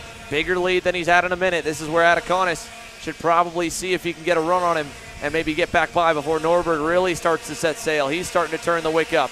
Big run for Adaconis down the back. Big run. Close enough, not close enough, turn 4. Let's see. He can't get him into 4. Let's see if he can get him going into 8 as he makes way to the top of the hill. Only trailing about a half a car length, closes him up through that quick little left-right, coming down to the double left-handers. He's there to possibly make a move heading into 8. I don't think he's going to take it. He's going to continue to follow. This may be what does it for him. If he continues to let Ryan lead out in front, he doesn't quite fall off as much as the rest of the field, so he may slowly start to edge his way away. Now, Justin Adaconis got closer, though, that time, proving us a little bit wrong. He closes back up to turn number 11. Nice run down the front straightaway for Justin Adaconis and company. Half a car length back from Norberg. Matches him there stride for stride on the next lap. 11 to go here around GoPro Motorplex. Already 15 in. 10 laps to go now. So 15 down, 10 to go. Norberg and Adaconis with a healthy lead back out to the rest of the pack, led by Alex Stanfield, Dalton Haynes, and Hayden Jones. Yeah, they've stretched it out to about 2.1 seconds, so they're gaining about a tenth or 2 a lap over the rest of the field. And like you said, that second pack has kind of gotten a little stagnant too. I think they are hoping that something happens in the top 2 to maybe make a move, but they're also not close enough to draft or bump draft off each other. They're kind of equal spacing there between Stanfield, Jones, and then Haynes right behind them as we continue to watch the top 2. There's a good field of view. Those 3 have good spacing between each other. This time by, though, 9 laps to go. Let's see if Anaconis maybe starts to crank it back up and thinking about making a move on Ryan Norberg. So he's been able to stay close there that time. Half a car length back from the 348 machine as they go up the hill, down through turn number 3 and onto the back straightaway. Ryan Norberg and Justin Adaconis still the top 2. Back behind there again, we're not seeing any action really, it seems like, inside most of the top 10. After a good start, Jeremy Fletcher is faded. Ashley Rogero Butcher is still hanging on to the 9th spot, but we're all right up front. 8 laps to go next time by for Ryan Norberg as he chases a clean sweep of the weekend. Justin Adaconis trying to play spoiler, trying to get his first career Pro Division win. It would be huge here today at GoPro Motorplex for him. Making the way out of the final couple of corners now to put one more lap in the bank. 8 to go at the line. And Justin seems to maybe be falling off just a little bit, maybe a foot or 2 every lap, as you can see him up on the wheel.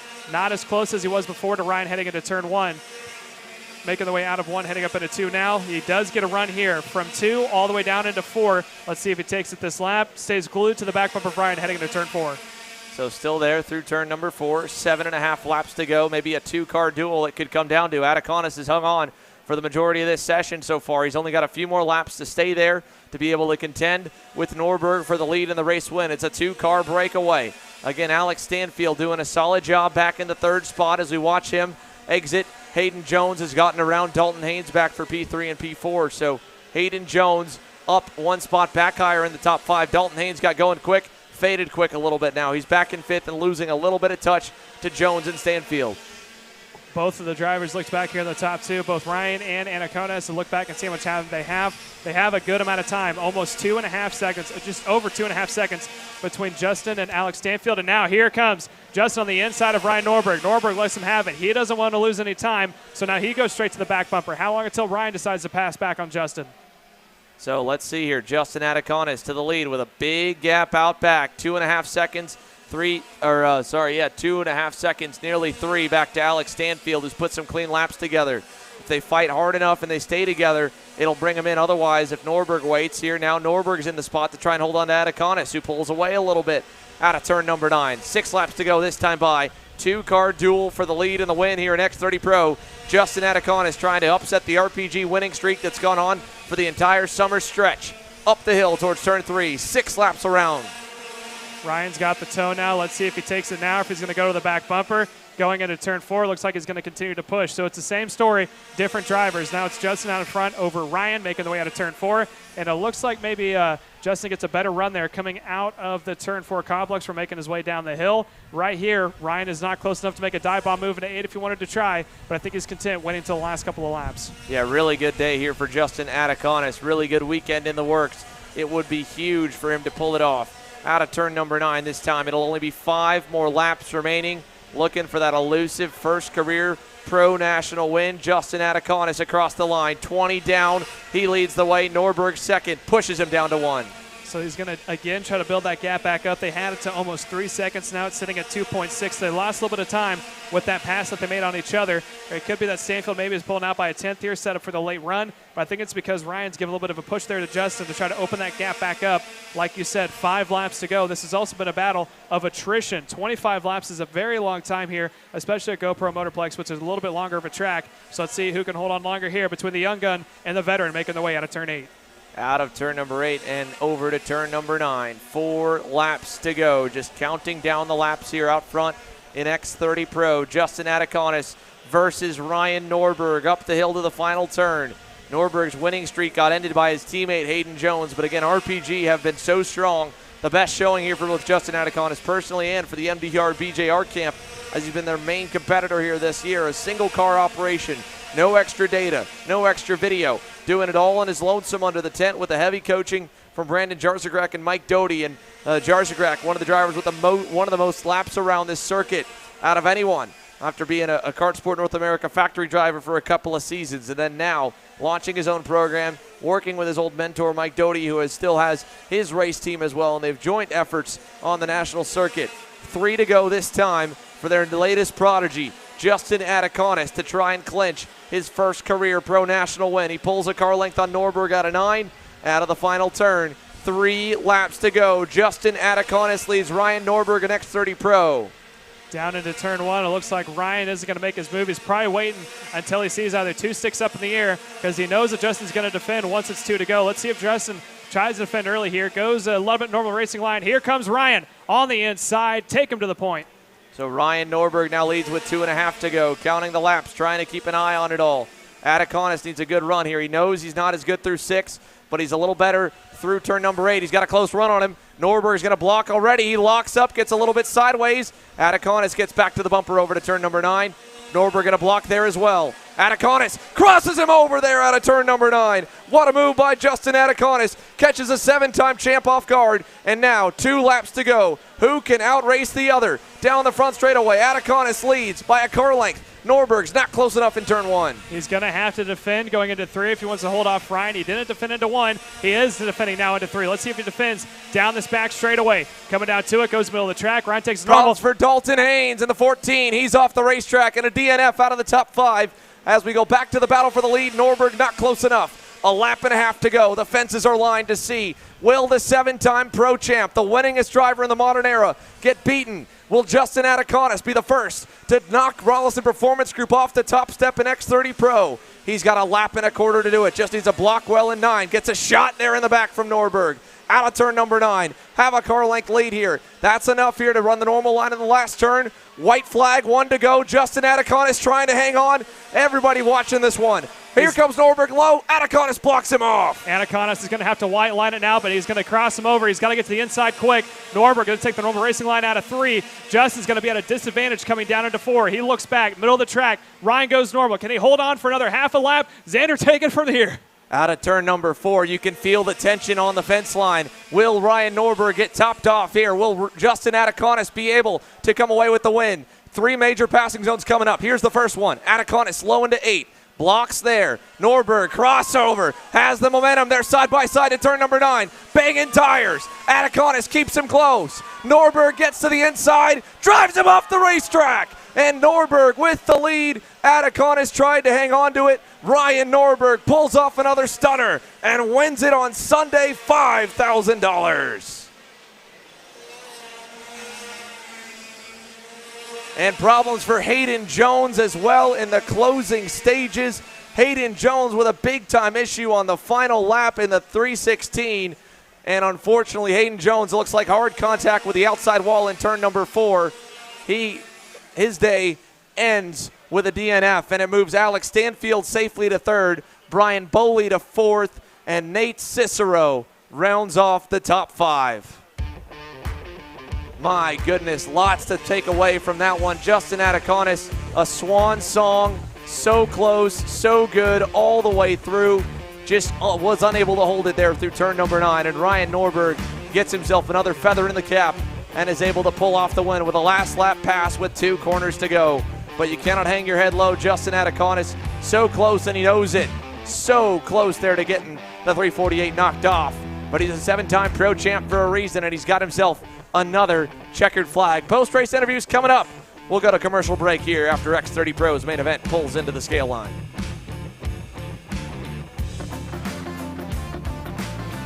Turnouts, world-class venues, and an awesome family-friendly atmosphere.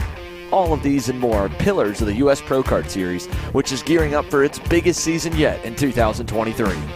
Orlando, Houston, Newcastle, Cincinnati, and Mooresville. Welcome to the top level of North American karting. Welcome to the U.S. Pro Kart Series.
USA, a top-level performance team with unmatched hospitality, offering a full-service driver development program with year-round testing available in Miami, Florida, and the official North America racing team of Parallel Racing Chassis. Chassis and parts available at ParalleLUSA.com.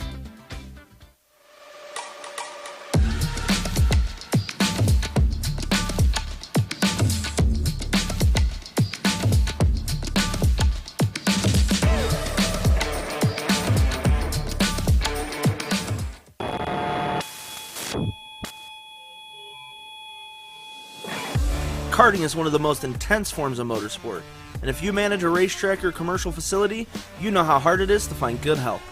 Let us introduce to you our newest track safety product, the 4-flag light system from Pixelcom. Pixelcom products are incredibly affordable, and our plug-and-play system makes the only requirements lights and a wireless remote. The ability to upgrade your system with intuitive software and additional products makes this the perfect system for tracks of all sizes.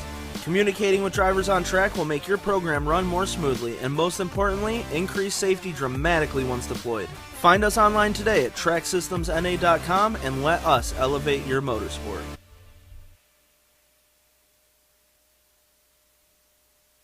Massive turnouts, world-class venues, and an awesome family-friendly atmosphere. All of these and more are pillars of the U.S. Pro Kart Series, which is gearing up for its biggest season yet in 2023. Orlando, Houston, Newcastle, Cincinnati, and Mooresville. Welcome to the top level of North American karting. Welcome to the U.S. Pro Kart Series. And welcome back here live to the 2022 IAME U.S. Grand National Championship, sponsored by Hump Brothers Pizza. We just had one of the highlight events. The X30 senior class was out and underway. We're going to have some interviews coming to you guys here soon. There is Ashley Rohera Butcher, who had a good run there inside the top 10. There's Brayton Eves, one of the biggest movers here this afternoon. So hopefully we can talk to some of the front runners here this afternoon. But right now, we are about to go live with our Mini Swift division. Your pole sitter is going to be Isaac Malkett, coming all the way from the Midwest in the Ohio region. Alongside him, it's going to be Michael McGoy, starting at P number 2. Salvador De La Vecchia will start in the 3rd spot next to Max Christie in P4. Lucas Palacio on the Kart Republic underneath the Trinity Karting Group will start in P5 next to Travis Pettit in P6. Felipe Jesus Benito will start in P7 next to Max Christie. P9 is going to be Max Weiland starting next to Cameron Marcia in the 10th position. That is your top 10 of the 28 about to take the green here this afternoon. 20 laps is going to be their distance. 20 laps the distance here for many. We'll talk to the top finishers in X30 Pro. They're trying to get an idea of what happened for poor Hayden Jones and Dalton Haynes, both with DNFs after running inside the top 5, unfortunately, during that main event. But the minis making their way around as Isaac Malkett's had a solid weekend here, and it looks to continue. But there's so many kids that can always come away with a big-time win here in the mini class. So they'll work their way out of turn number 9 and go up the hill towards turn number 11 here and down the front straightaway to start their main show. Mini Swift, the big class up from the micros, 8 to 12 years old. They'll go towards the final turn. And we've seen so many come through the field. The micro class had about a 6-car lead pack. The mini class could have about 8 to 10. It could be just a mix of anyone. So here they go down the front stretch, looking for the lead, the green flag, and to get this one underway down to turn number 1. Nice and slow by Malkett on the inside, by Michael McGoy in the 161 RPM Tony Kart to the outside, or Nitro Kart to the outside, down to turn number 1. We're green. And it looks like it's going to be Isaac Malkett taking the jump there on the start as he is going to muscle his way through. They're going to go side by side for second. Michael McGoy and Max Christie start on the outside in the second row, is now going to go door to door. Down the backstretch they go. Looks like everyone through fairly cleanly as we're going to watch them sort their way out through turn number 4. We're going to go side by side and send it down to our very own Kendall Hedge, who has caught up with the second placement here, Justin Anacondas. We have a huge build up there in turn 4. Big crash with a lot of cars collected, unfortunately. Forrest Adams, Tyrone Kemper Jr., and more collected in the first lap here, but let's go ahead. We'll send it on down. Kendall Hedge just caught up with Justin Anacondas after what a heroic drive. Kendall? Down here at Justin Anacondas. Justin, what a race. I know it didn't go the way you wanted it to, but looking back on it, is there anything you would have changed to get into the top spot? I don't think so. I think I did everything I could have done. He just outdrove me. He's got more experience than me. That's just about it. You know, I don't race enough to really be in those positions, and he just out-experienced me. Well, with that experience, he did overtake you, but it was what a battle between you two. Can you walk us through that a little bit? Yeah, I mean, I got to the lead at the start, and then just trying to keep it cool, keep the tires cool, and then he passed me. I was working with him for most of the race, and then once I saw it coming down to the wire at the laps, I went back by. Thought maybe I can outpace him because I knew I wasn't going to be able to outrace him, so thought I could drive away from him a little bit, and then coming with 2 to go, I blocked it 2 to go. I thought I was going to be good, and then white flag came, and then thought I was good again, and then I wasn't. So. Yeah. Well, an unfortunate ending to a really successful weekend. Who do you want to thank? I would thank my dad, Mike Doty, Brandon Jarsikrack, Speed Lab Racing Engines. You know, everyone under the 10, they've been so supportive. All my friends, you know, everyone's been hyping me up this weekend. It's been cool to see. Well done, Justin, and thank you. Thank you. Back to you guys. Thank you, Kendall. There goes Justin Anacondas. What an awesome performance here for him. And again, comes up just 1 spot shy, a couple corners shy of a big-time victory. We go back to the race, and it is side by side for the lead. All kinds of battling here in the Mini Swift class. 18 laps to go as they head towards turn number 5. Let's send it down to 7 time. Ryan Norberg's got himself another clean sweep on the weekend. He's your winner in X30 Pro, and he's with Kendall. Down here with Ryan Norberg, you got a little extra pocket change to take home this weekend, but you really had to work for it. Walk us through that final. It was difficult. I mean, Justin was a faster driver for sure. I mean, his kart set up and just the package they set up out there was really good.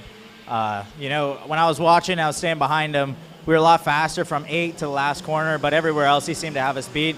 So I tried to get in front of him once I caught him because I was worried he was going to walk away. Like he said, he just had more raw pace than I did. So I was really worried he was just going to walk away. But so I got in front of him, and that kind of kept him behind me for a little bit. And then with he passed me back, and I was hoping with 3 to go to get back in front of him and then just start blocking, because I knew, once 2 came out, he knew we had a huge lead and he could just white line the whole track. So with 3 to go, I got to lead and just decided I was going to block, and then just screwed it up completely, overshot the corner, and he just over-undered me, which really I just played all my cards right there, and I was just basically hoping at some point he'd, come out a little wide off a corner, and with the gear that I had on him, I could just maybe get to the inside of him, and that's what happened. He gave me a lot of space down there. I mean, he definitely could have pinched me a little bit harder and made it tough for me, but, he raced me very fair, very clean. I mean, he's a really good talent, really good driver, so, yeah, I'm really impressed with them. And the package they had, I mean, they had the right setup on that thing. I mean, they definitely knew where to be strong, where to be fast, and, yeah, they did a really good job. Yeah, you said you played all your cards the only way you could. Sorry. Now, going into it, where do you expect to further the package so you can do better at this track next year? Yeah, well, I mean, obviously the track condition changes so much year to year, but we just got to, treat every race like its own and just keep digging and trying to get better. I mean, definitely that was a good race for everybody, and I mean, I had to work really hard to keep up with that. So, we got to work on some stuff. Obviously, Vegas is coming up next. That's a big one for everybody, and so, yeah, we got to focus at that, keep all our energy at winning the Super Nats and winning Rock Vegas, and, yeah, go from there.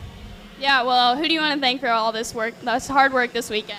Obviously, Rollison Performance Group, they were the leading factor behind all of this. Alex Vincent, AVP, Joni Teixeira, Brady Egger, the whole RPG crew for not only this race, last night, for helping out and giving a hand. I mean, everybody, it's a team effort that we do over there. Well, good job and congratulations, Ryan. Thank you so much. Thank you, and back to you guys. Thank you, Kendall. We go back to the mini Swift class, and man, has this race completely come unglued here, Caleb. We've got a completely different lead group. Travis Pettit leads them right now with company from behind. Salvador De La Vecchia second. Isaac Malkett third with Lucas Palacio pressuring. Max Weiland leads the next group, and Moore is there side by side with Max Christia, and through turn number 9, 14 to go this time by. Yeah, it's been all sorts of hectic here. Like you said, Isaac Malkett falling back into the 3rd spot. He just lost another lap this position. Someone who you should always keep an eye on. Lucas Palacio didn't have the best of qualifying, but somehow always ends up in the top of the group as there's a pointed black flag out. It looked to be to Devin Walds or Max Weiland in that second group as they make their way through. But yes, Lucas Palacio, as I was saying before, one of the top-level drivers here we have in the Mini Swifts. He is very patient, but he also has a feel of when he needs to be aggressive. And right now he finds himself playing the long-term game in the 4th spot, right behind Isaac Malkett. Salvador De La Vecchia, who is now in the 2nd position right now, is giving a little bit of push there to Travis Pettit. And how about it for Travis Pettit? He has had one of the better weekends. He has moved up 5 positions after starting in 6th to find himself out in front. 13 and a half more laps to go, and that is your top 4 making the way through. There's so far the past couple laps have been a little bit more mature than some of the other drivers we see, especially the second division in the category. They've been staying nose to tail, trying to work with each other to keep it as clean as possible as they make the way down to the final corner right now. A little bit of back and forth there. Salvador De La Vecchia had a look to the inside of Travis Pettit coming down into turn 1. That is going to separate the group out. But Salvador De La Vecchia last lap went purple. He is now the fastest card on track, and he is holding on to that 2nd spot right behind Pettit. Let's see if he tries to use it coming into 4. He is going to stay in the line, but here comes down the inside. Isaac Malkett tries it, and that is going to allow Lucas Palacio to follow. So now count Isaac Malkett up into 2nd, Palacio up into 3rd. De La Vecchia in 1 lap fell back into 4th, but he is still registered as the fastest card on track. 13 and a half more to go. Let's see if we can't get another one here. That is Isaac Malkett now going on the inside of Pettit. So Malkett goes from 3rd up to the front. Palacio now inherits the 3rd spot. He continues to give a little bit of a push now to Travis Pettit, who is your leader. And slowly but surely, Salvador De La Vecchia, after falling off about 2 or 3 kart lengths, is trying to close it back up. Down across the stripe yet again. We're looking at 12 laps to go. That second pack being led by Devin Walds, sitting at what was a 1.4 is now at a 1 second deficit between themselves and your 4th placement of Lucas Palacio. So the top 3 now working the toe to their favor. Here comes Pettit again on the back bumper. Does he try it into 4? He does not. Continues to follow. They all looked back as Lucas Palacio now being the freight train on the back bumper of Pettit and Malkett, trying to give them a little bit of a push away from Salvador De La Vecchia. As we heard from Dalton Ains, who was up in the booth earlier, he was talking about trying to spread that 4-pack out. You want to try to break it up as much as you can, so when it comes down to the end, you'll have less competitors in it. And I think that's what Palacio is trying to do, trying to give a little bit of a push there to Pettit and Malkett when they need it to get a Salvador De La Vecchia in a little bit of an island of his own. But right now, De La Vecchia using the toe to his advantage, exactly how he's supposed to be doing, staying up with the top 3, coming out of the final corner yet again, down to the stripe. 11 laps to go as we are just almost to 10 laps left. Everyone stays in line heading down to 1. Looks like a little bit early on the brakes there was Travis Pettit. He may be trying to set up for a run.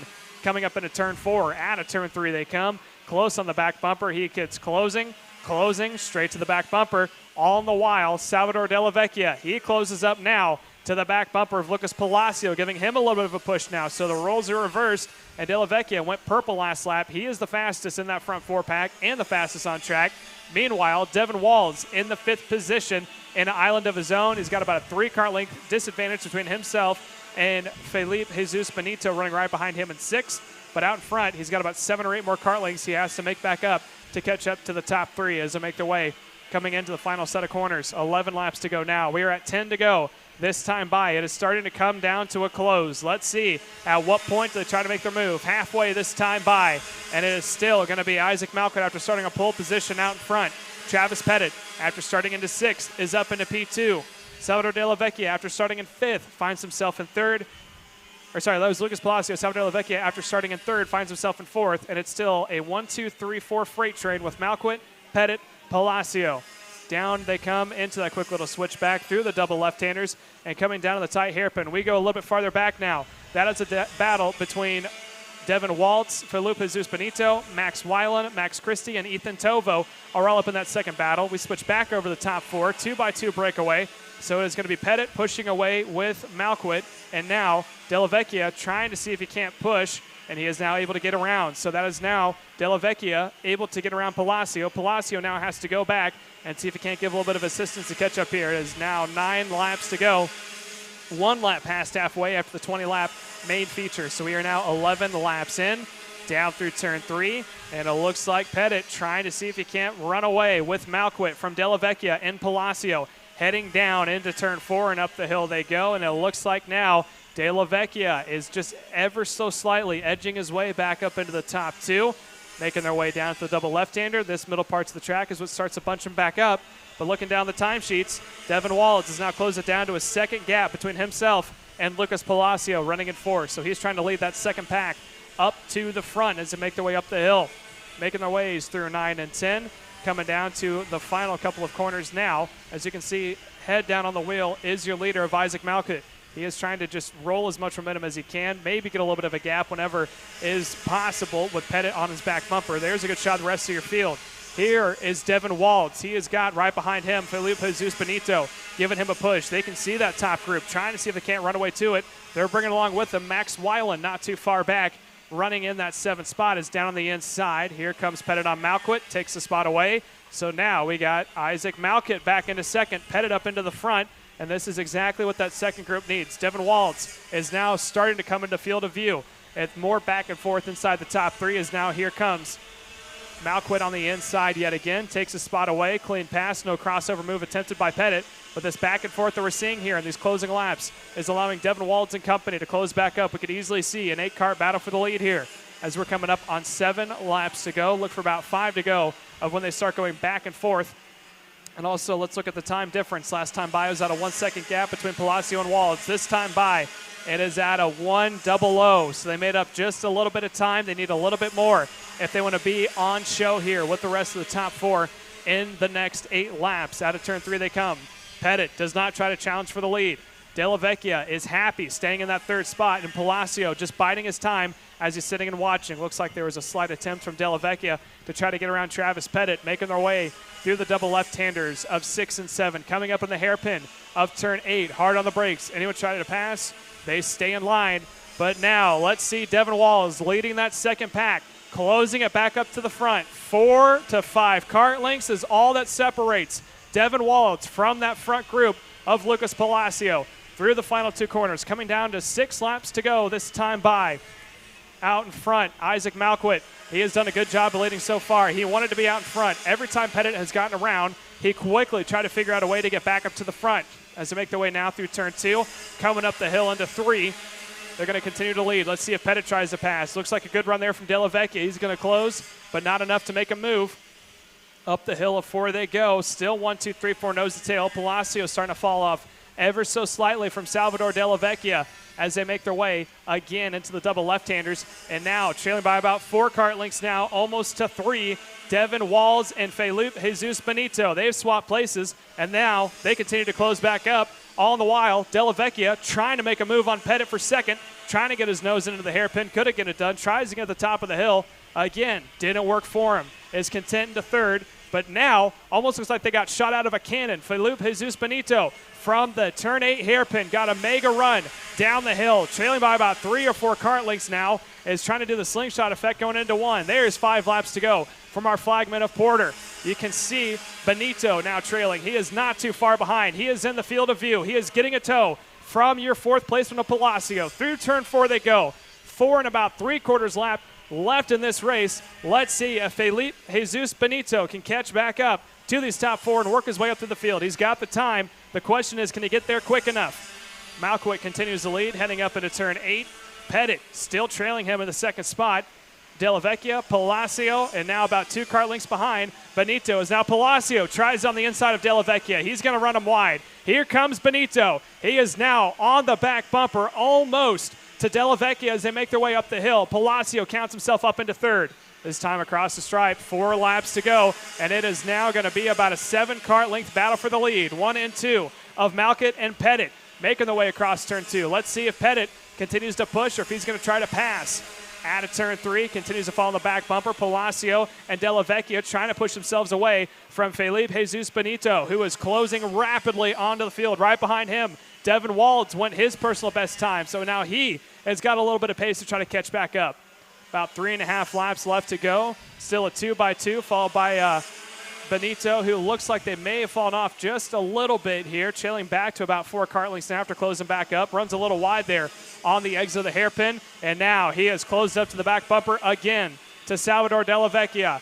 Through the top of the hill they come. Down it's going to be 3 laps to go through the final 2 corners, and it's going to be an all-out brawl here for the last 3 laps with Malquitt out in front.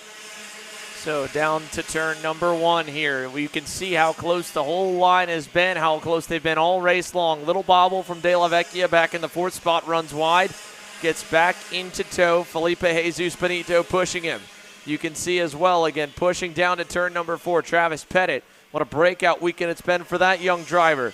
All over Malquitt, running at the front. Isaac Malquitt has Palacio bearing down as well into the infield section. Who makes the first move? You would think they'd all want to make the first move to get through the field, but they're all going to stay single file for now. Malquitt leads them to turn 9. So Malquitt out in front. Here comes Lucas Palacio, slowly starting to close up into Pettit. It's going to be 2 flags up in the air.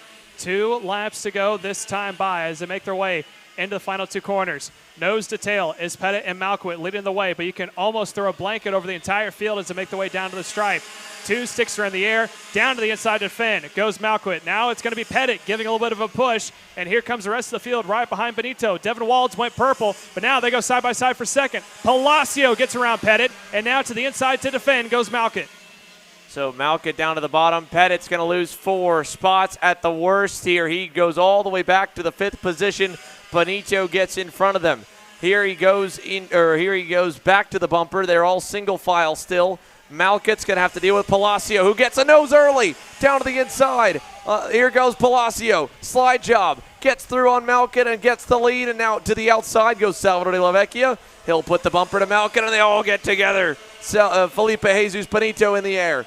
Palacio leads them now up the hill. They're still nose to tail towards the final corner. De La Vecchia can't find a hole. White flag. 1 lap to go. Lucas Palacio. What a win it would be. He was so close to the micro win now. Trying to block the inside as Malquitt sends it around the outside for the lead in turn 2. Oh, what a move that was. Squeeze it off the outside line. Goes straight to the point. Now Palacio is going to have the tow. Malquitt goes straight down to almost the grass to defend his line. And then it looks like Palacio trying to roll the outside line. They're side by side up the hill. Benito still trying to make up a couple of spots. Benito not able to get anywhere in line. He has to give away a ton. A bunch of drivers, all freight training. Everyone there as they all go through. Now down to the hairpin. Malquitt low. Palacio high. Crossover move coming. Malquitt knows it. They're side by side, 2x2 for the lead. Wheel to wheel. And through De La Vecchia to the lead. Salvador De La Vecchia gets the point. Here comes Max Christie. Christie's got to run. Malkett's into second, trying to dive him last turn. Malkett goes low. They're all going to go side by side. Who's going to win it? It's a pack across the line. Malkett. Isaac Malkett wins it in mini. What a barn burner to the finish. Isaac Malkett goes all the way low there at the final lap, final corner, and pulls off a stunner. Salvador de la Vecchia, 500 feet shy of a big-time win. He just barely loses on out. Devin Waltz third, Travis Pettit fourth, Max Christie fifth, Lucas Palacio fades to sixth, Ethan Tovo seventh, Felipe Jesus Benito eighth, Max Weiland ninth, Landon Boer rounds out your top 10 here in a crazy, wild, all-out battle, mini-main event, and Isaac Malkett is your winner here as the field cycles on into the scale line. Next up, X30 Pro Junior. Max Taylor won the pre-final, and with his points, it's enough to put him on pole here for the main. He starts alongside Caleb Gaffera and the RPG Cosmics. Got to win an X30 Pro, got to win an X30 Masters, trying to get the X30 lockout with an X30 Pro Junior win as well. It's up next here after the break.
USA, a top-level performance team with unmatched hospitality, offering a full-service driver development program with year-round testing available in Miami, Florida, and the official North America racing team of Parolin Racing Chassis.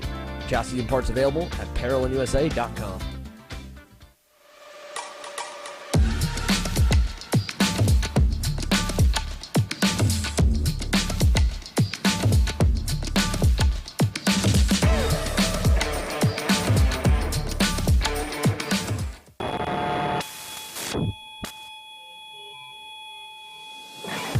Karting is one of the most intense forms of motorsport, and if you manage a racetrack or commercial facility, you know how hard it is to find good help.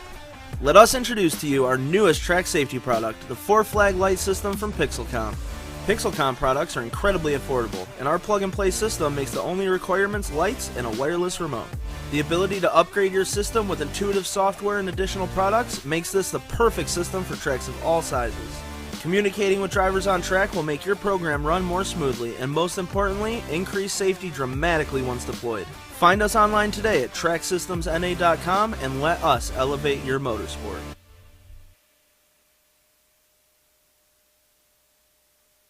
Massive turnouts, world-class venues, and an awesome family-friendly atmosphere. All of these and more are pillars of the U.S. Pro Kart Series, which is gearing up for its biggest season yet in 2023. Orlando, Houston, Newcastle, Cincinnati, and Mooresville. Welcome to the top level of North American karting. Welcome to the U.S. Pro Kart Series.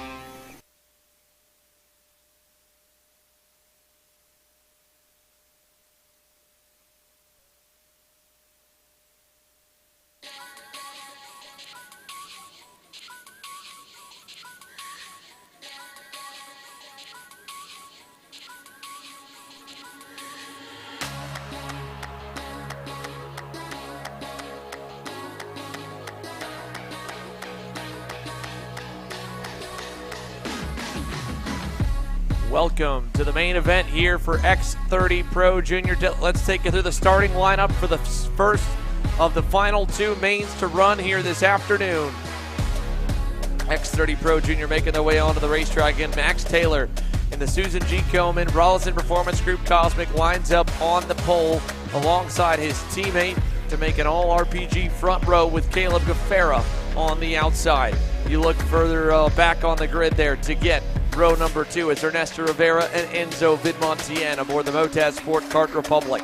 Max Garcia in the MPG Motorsports with Power Kart rolls off in third. Teddy Musella's RPG Cosmic to his outside to complete row number 3. Leo Scorpioni on the inside of row number 4. Anthony Martella to the outside. Hudson Schwartz, Cameron Brinkman. That's your top 10. Here we go. Joining me in the booth here is Dalton Haynes as we get set for action with X30 Pro Junior. Coming down to turn number 1, looking for the green flag. Let's see if we get it on the first try by. It looks good enough. It does. Green flag. We're racing down to turn 1. Around the outside, Gaffera keeps the momentum up. He slots into second. Good run up the hill there for the leader, Max Taylor.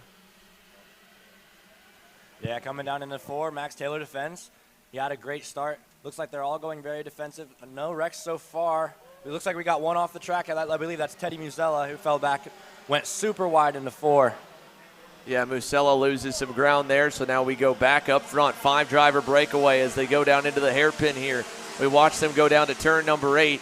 Single file up front here. Max Taylor still your leader over Gaffera and company over through turn number 9.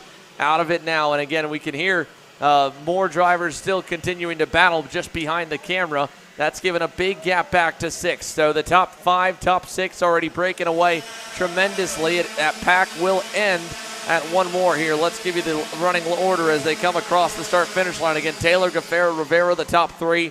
Then it is Garcia over Vidmontien. Hudson Schwartz with a great start there into 7th. Here goes Gaffera into 4 on Max Taylor. Taylor's trying to hold the outside, and he does. Wow, impressive to see Max Taylor able to hang on tough on the outside lane. Keeps the lead away from Caleb Gaffera. They've worked together nicely in all the heat races here. They got a lot of laps in this one, 22 laps for the X30 Pro Junior main, but it might just be a little more aggressive than what we've seen prior to. Max Garcia closing up now as well to Ernesto Rivera, who's about a car length back from the top 2. Caleb Gaffera, what does he do here with Taylor? He looks for the lead, final corner, inside and clear. Caleb G to the lead with 20 to go.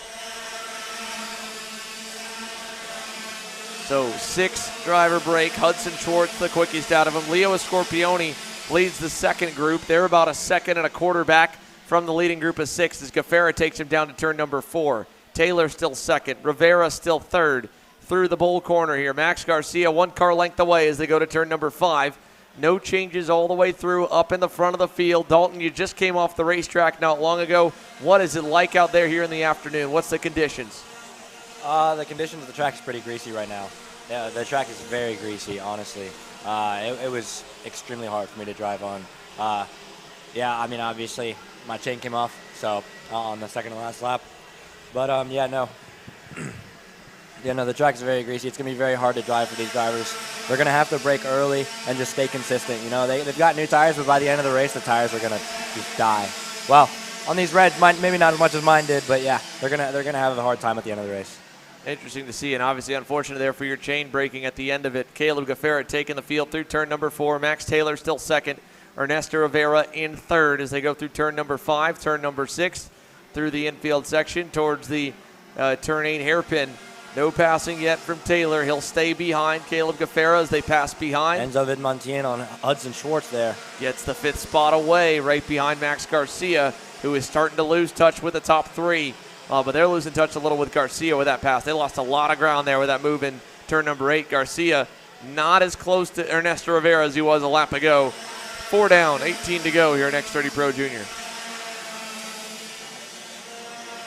So Max Garcia pulling away from Enzo Vidmontien and Hudson Schwartz, but not being able to keep up with that front 3 of the RPGs.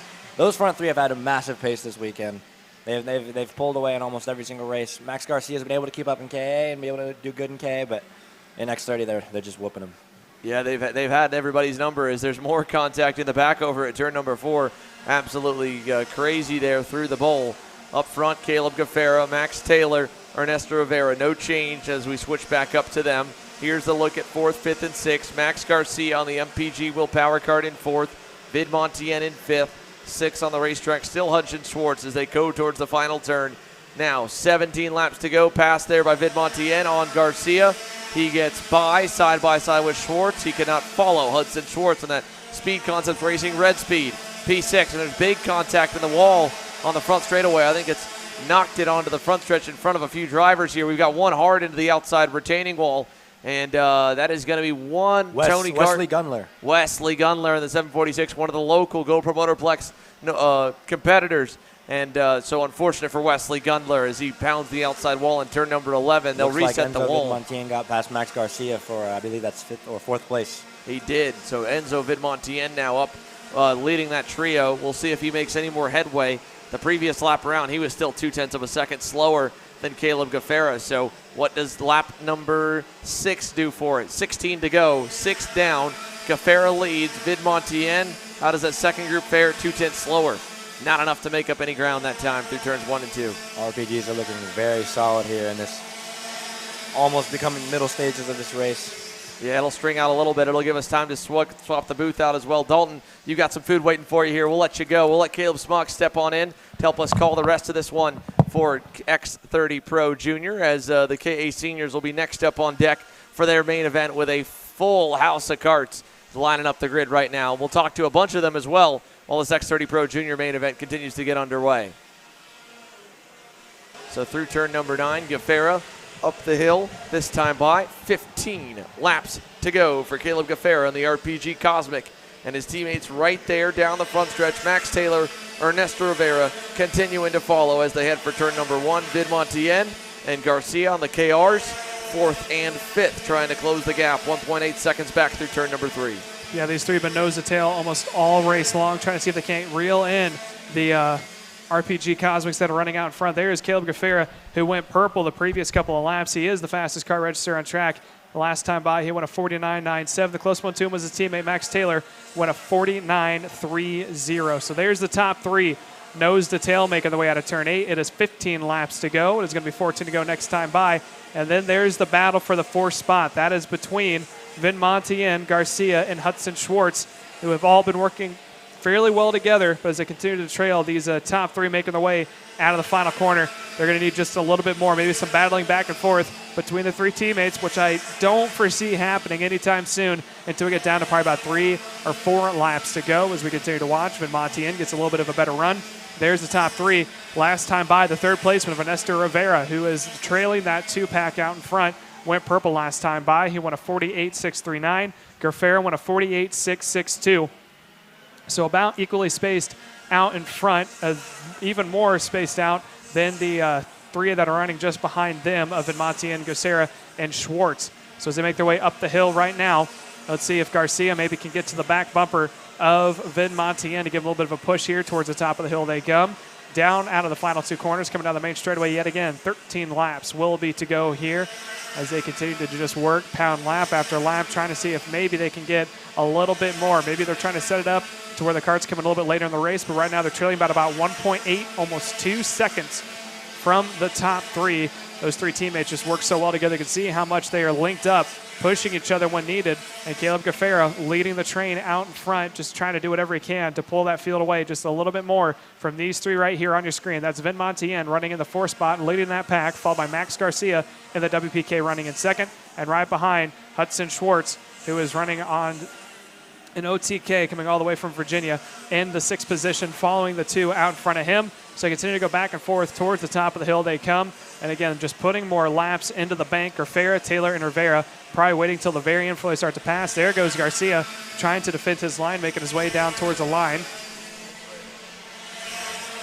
As they now come down, here's a good drone shot of the top-down film as they make their way up into turn 3 this time. It's still Vidmontien out front. Garcia now follows right behind Hudson Schwartz, trying to give a little bit of a push. As we're going to send it down to our very own Kendall Hedge, who has caught up to John Burke, who has had a decent weekend so far. Kendall?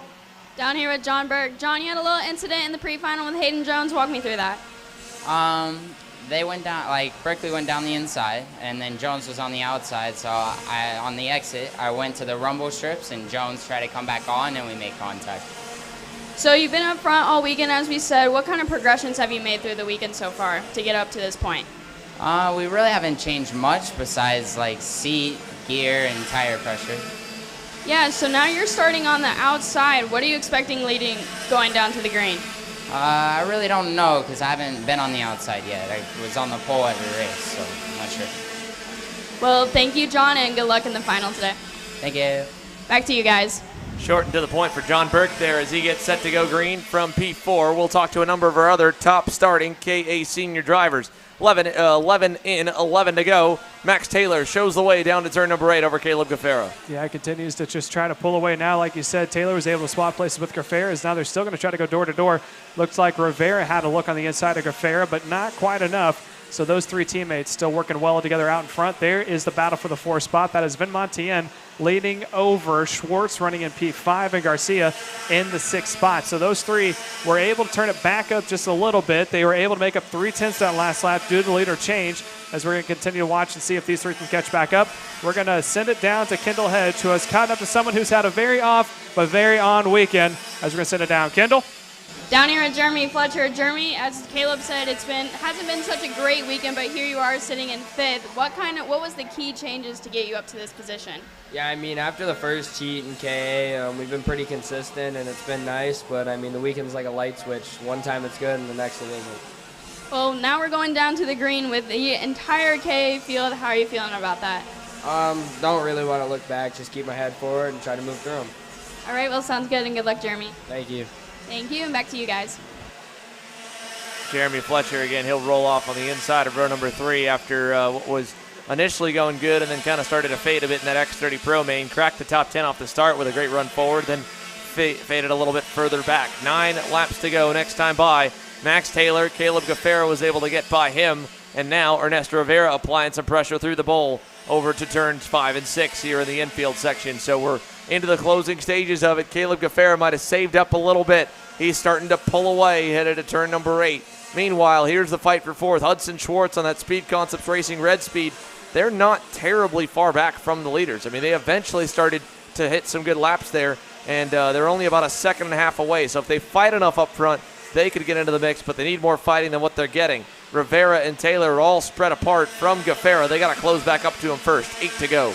Yeah, they made up about 6/10 so far this time by. It did stretch back out to about a 1.5-second gap between Hudson Schwartz and Max Taylor running out in front now as he worked away into turn 3. There's a good shot of what Xander was talking about. Gaffera has opened up about a 2-car length advantage over Nestor Rivera, and Rivera opened up about a car length and a half advantage over Max Taylor running in 3rd. So those three able to try to pull away just a little bit more. They stretched that lead back out to about what it was 2 laps ago. But right now, Vin Montien, he is on the back bumper of Hudson Schwartz, who worked his way up to 4th. Maybe here in the next 5 or 6 laps, if they can just calm down and get a little consistent, they might be able to close the gap back up. What they really need is Rivera to make a huge lunge on Gaffera. The first thing he's got to do is catch back up to him. Here we go towards the final corner and down the front straightaway. 7 laps to go here in X30 Junior. Let's send it down side by side. Aiden Levy has been quiet a lot of the week, just there inside the top 10. Pretty smooth. He's down with Kendall. Down here with Aiden Levy, just as Xander said, you've been here the whole time but haven't really made a statement. So how's your weekend been going so far with all of that? It's going okay. I'm still up here, so I'm just going to try and make a move and see what happens. Well, what kind of moves are you expecting? We got a huge field behind you, and we got a lot of good contenders up front. Just be smart, don't do anything stupid, and try and stay up front. All right, well, sounds good, and good luck, Aiden. Thank you. Back to you guys. Aiden Levy, one of the many privateers in the KA senior class at the pointy end of the grid. He's working on his garage with his dad and mechanic aboard the Alonzo Kart. 6 laps to go this time by for the leaders. Caleb Gaffera, Ernesto Rivera, Max Taylor. Here's the overhead shot. This is 4th, 5th, and 6th still. Enzo Vidmontien now ahead of Hudson Schwartz's Speed Concepts Racing Red Speed. Again, last time they were going a little bit better. Now they've slowed back down in comparison to the leaders, as Rivera's gotten some help from Max Taylor, and Caleb Gaffera's lead is coming down hundredths by hundredths. It'll be a 3-way battle between the teammates for the lead and the win here with 5.5 laps to go in X30 Pro Junior. Yeah, the last time by, Max Taylor went purple, so he has now got the fastest lap so far in this race so far with 6 laps to go. 5 to go next time by. He went about a 10th faster than both Rivera and Grafera, leading the way out in front. As Xander said before, this is a good shot of 4th on back. That has been Montien in the Kart Republic out in front, right behind Hudson Schwartz in the OTK, running in P5 right behind him. Max Garcia on the MPG and WPK entry. He's playing caboose. He's staying up with that front field, and that gap was down to about a 1 second gap between Taylor and Van Montien. Now it's stretched back out to a 2.5. So they're losing just a little bit each lap to these 3 out here in front. But we got 3 teammates who have been dominant almost all season long, who are working together in almost unisync from the start of the race. It's kind of hard to keep up with them.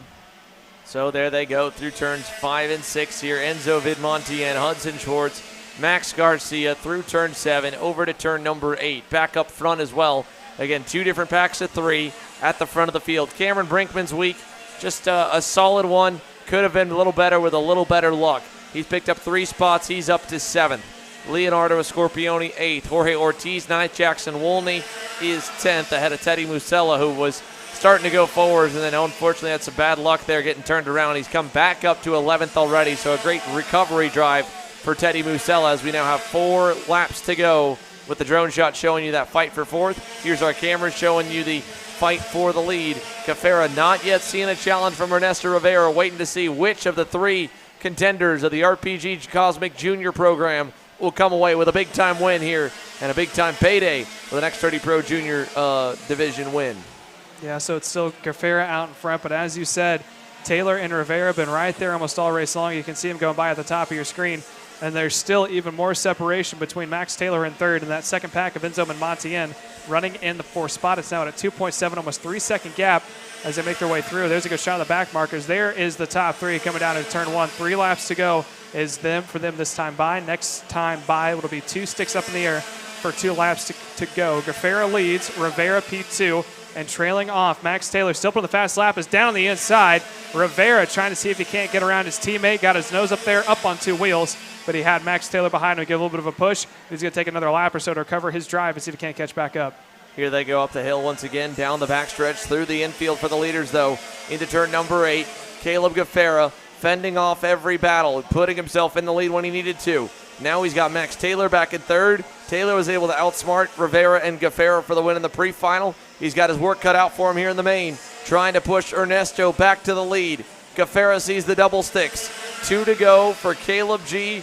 His teammates, no longer teammates now. It's time to race for the win. And RPG Cosmic right now has a really good odds of winning this race, but which one will it be? We don't know yet. Gafera half a car length out in front to turn number 4. Yeah, if you're Max Taylor running in the 3rd spot, you can't start battling just yet with Ernesto Rivera. They still have to make up about 3 kart lengths on the leader of Caleb Gafera, which is possible to do, especially in this restricted 125 class. Again, this is the junior category, so it's got a little bit of a restrictor on the exhaust and the carburation when it comes into the engine. So right now what they got to do is just keep their head down, continue to push a little bit harder. All you're going to need about a lap. Gafera does not have to defend just yet, but if they maybe come up another 5 or 6 feet, that's going to have to start getting his nose down on the inside line, and they are getting there. So let's see if he has a peek down the inside. Looks back, goes straight to the bottom. Rivera follows. Taylor takes home a racing line. Taylor now closes up.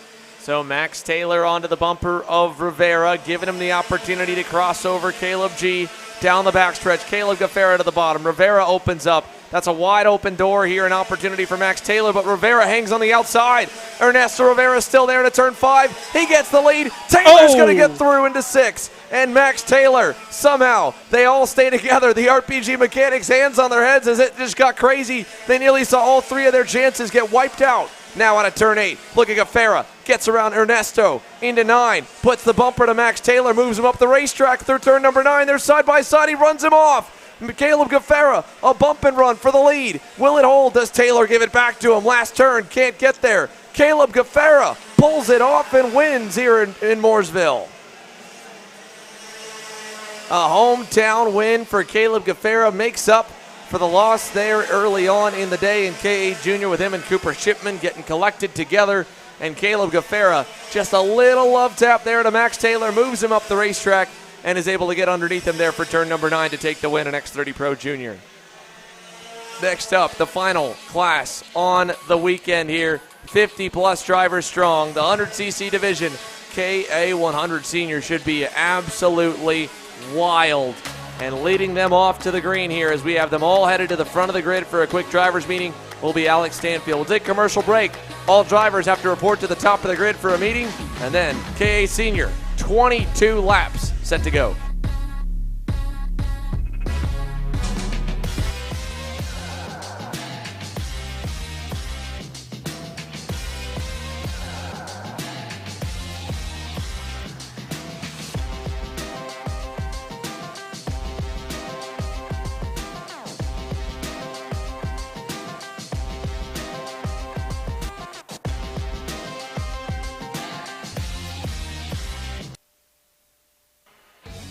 Looking for a top-level team environment that fits your budget? Look no further than AMAX Racing. We cater to customers around the country who want driver coaching, tuning assistance, hospitality, track support, and a family race environment. Our race schedule is support available at all levels, from club and regional series across the Midwest to top-tier events such as the TKNA Grand Nationals, the U.S. Pro Kart Series, and the Scooter Pro Tour. Whatever level you may be at or want to get to, AMAX Racing can get you there.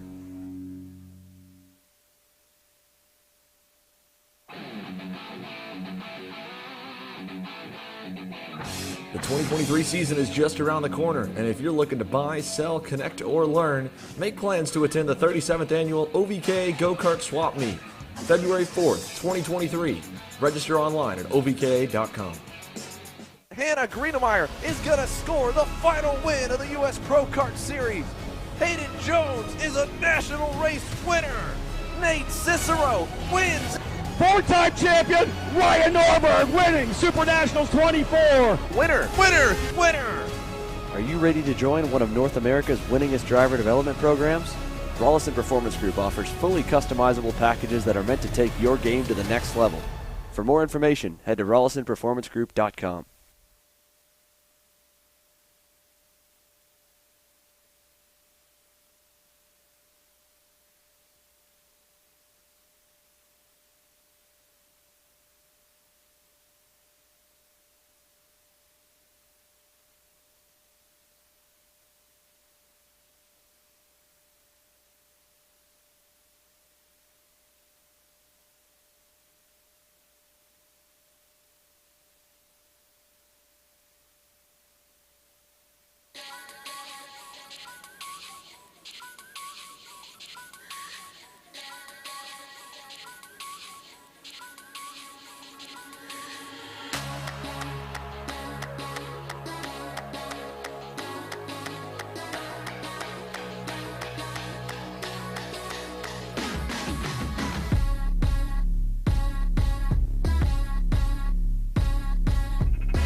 The drivers have been released to their cars here for KA100 Junior. And let's go ahead and see if we can't give you the full starting lineup as all 51 will make up the total grid. This is the first time all weekend that they will be put together, all drivers on the racetrack at the same time.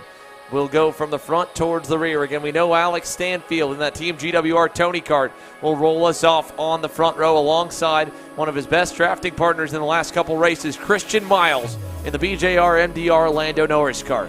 Moving back to row number 2 on the grid there, it'll be the number 308 of Paulie Massimino. Already a solid run in X30 Pro inside the top 10 all day long. He's now starting even better here in KA Senior. John Burke will start to the outside of row number 2 on that Ryan Perry Motorsports Tony Kart. Like he said, first time not starting from the pole for the 904 machine. He's got some work to do, but not too far to get forward. Jeremy Fletcher's Ryan Perry Motorsports Tony Kart makes it 2 RPMs inside the top 5, and the 922 rolls off to the inside of Mr. Holtz Driver Development, Josh Holtz, in the 982. He's just been consistent all week long, and honestly probably one of the best at starting through the first couple rows to make up positions. Keep an eye on the man starting at 6th to get up a few more spots here on the green. We go further back here. Let's find the kid who won his pre-final, Weston Workman. He's still got work to do, but again, starting 7th, that's exactly where he started to win his pre-main, so he's looking good again for this main event. To his outside there, it'll be Aiden Levy. We talked with Levy there on the 990 Alonzo Kart. He's been consistent, just needs to keep his head on, be smart, as what he said, and we'll see if he can do it. Starts in 8th.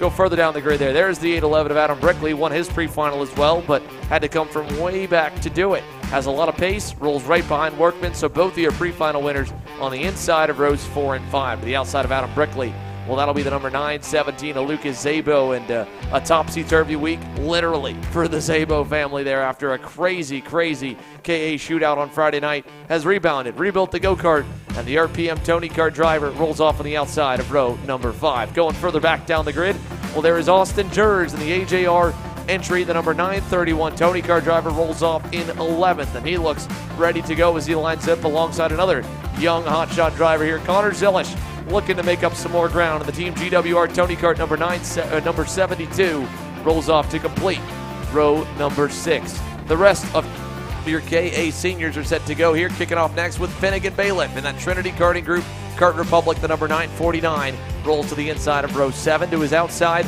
it'll be the 910 of Jake Walker, or the 900 of Jake Walker in the BJR MDR Lando Norris car. There's Aiden Rudolph in the AR Academy GWR OTK. To his outside, Frankie Mossman in the number 1 Speed Concepts Racing CRG. Further back, Elliot Cox and Connor Ferris in the Team Ferris Racing Kart Republic will make the next row. You go even further back to find one more of the Speed Concepts Racing CRGs, and I believe that may be G3R Gyros, indeed, starting 19th. Hayden Jones, after the crash, reset, and what was another crash, unfortunately, in the next 30 Pro main, has some work to do here in this KA Senior Final, but he can do it.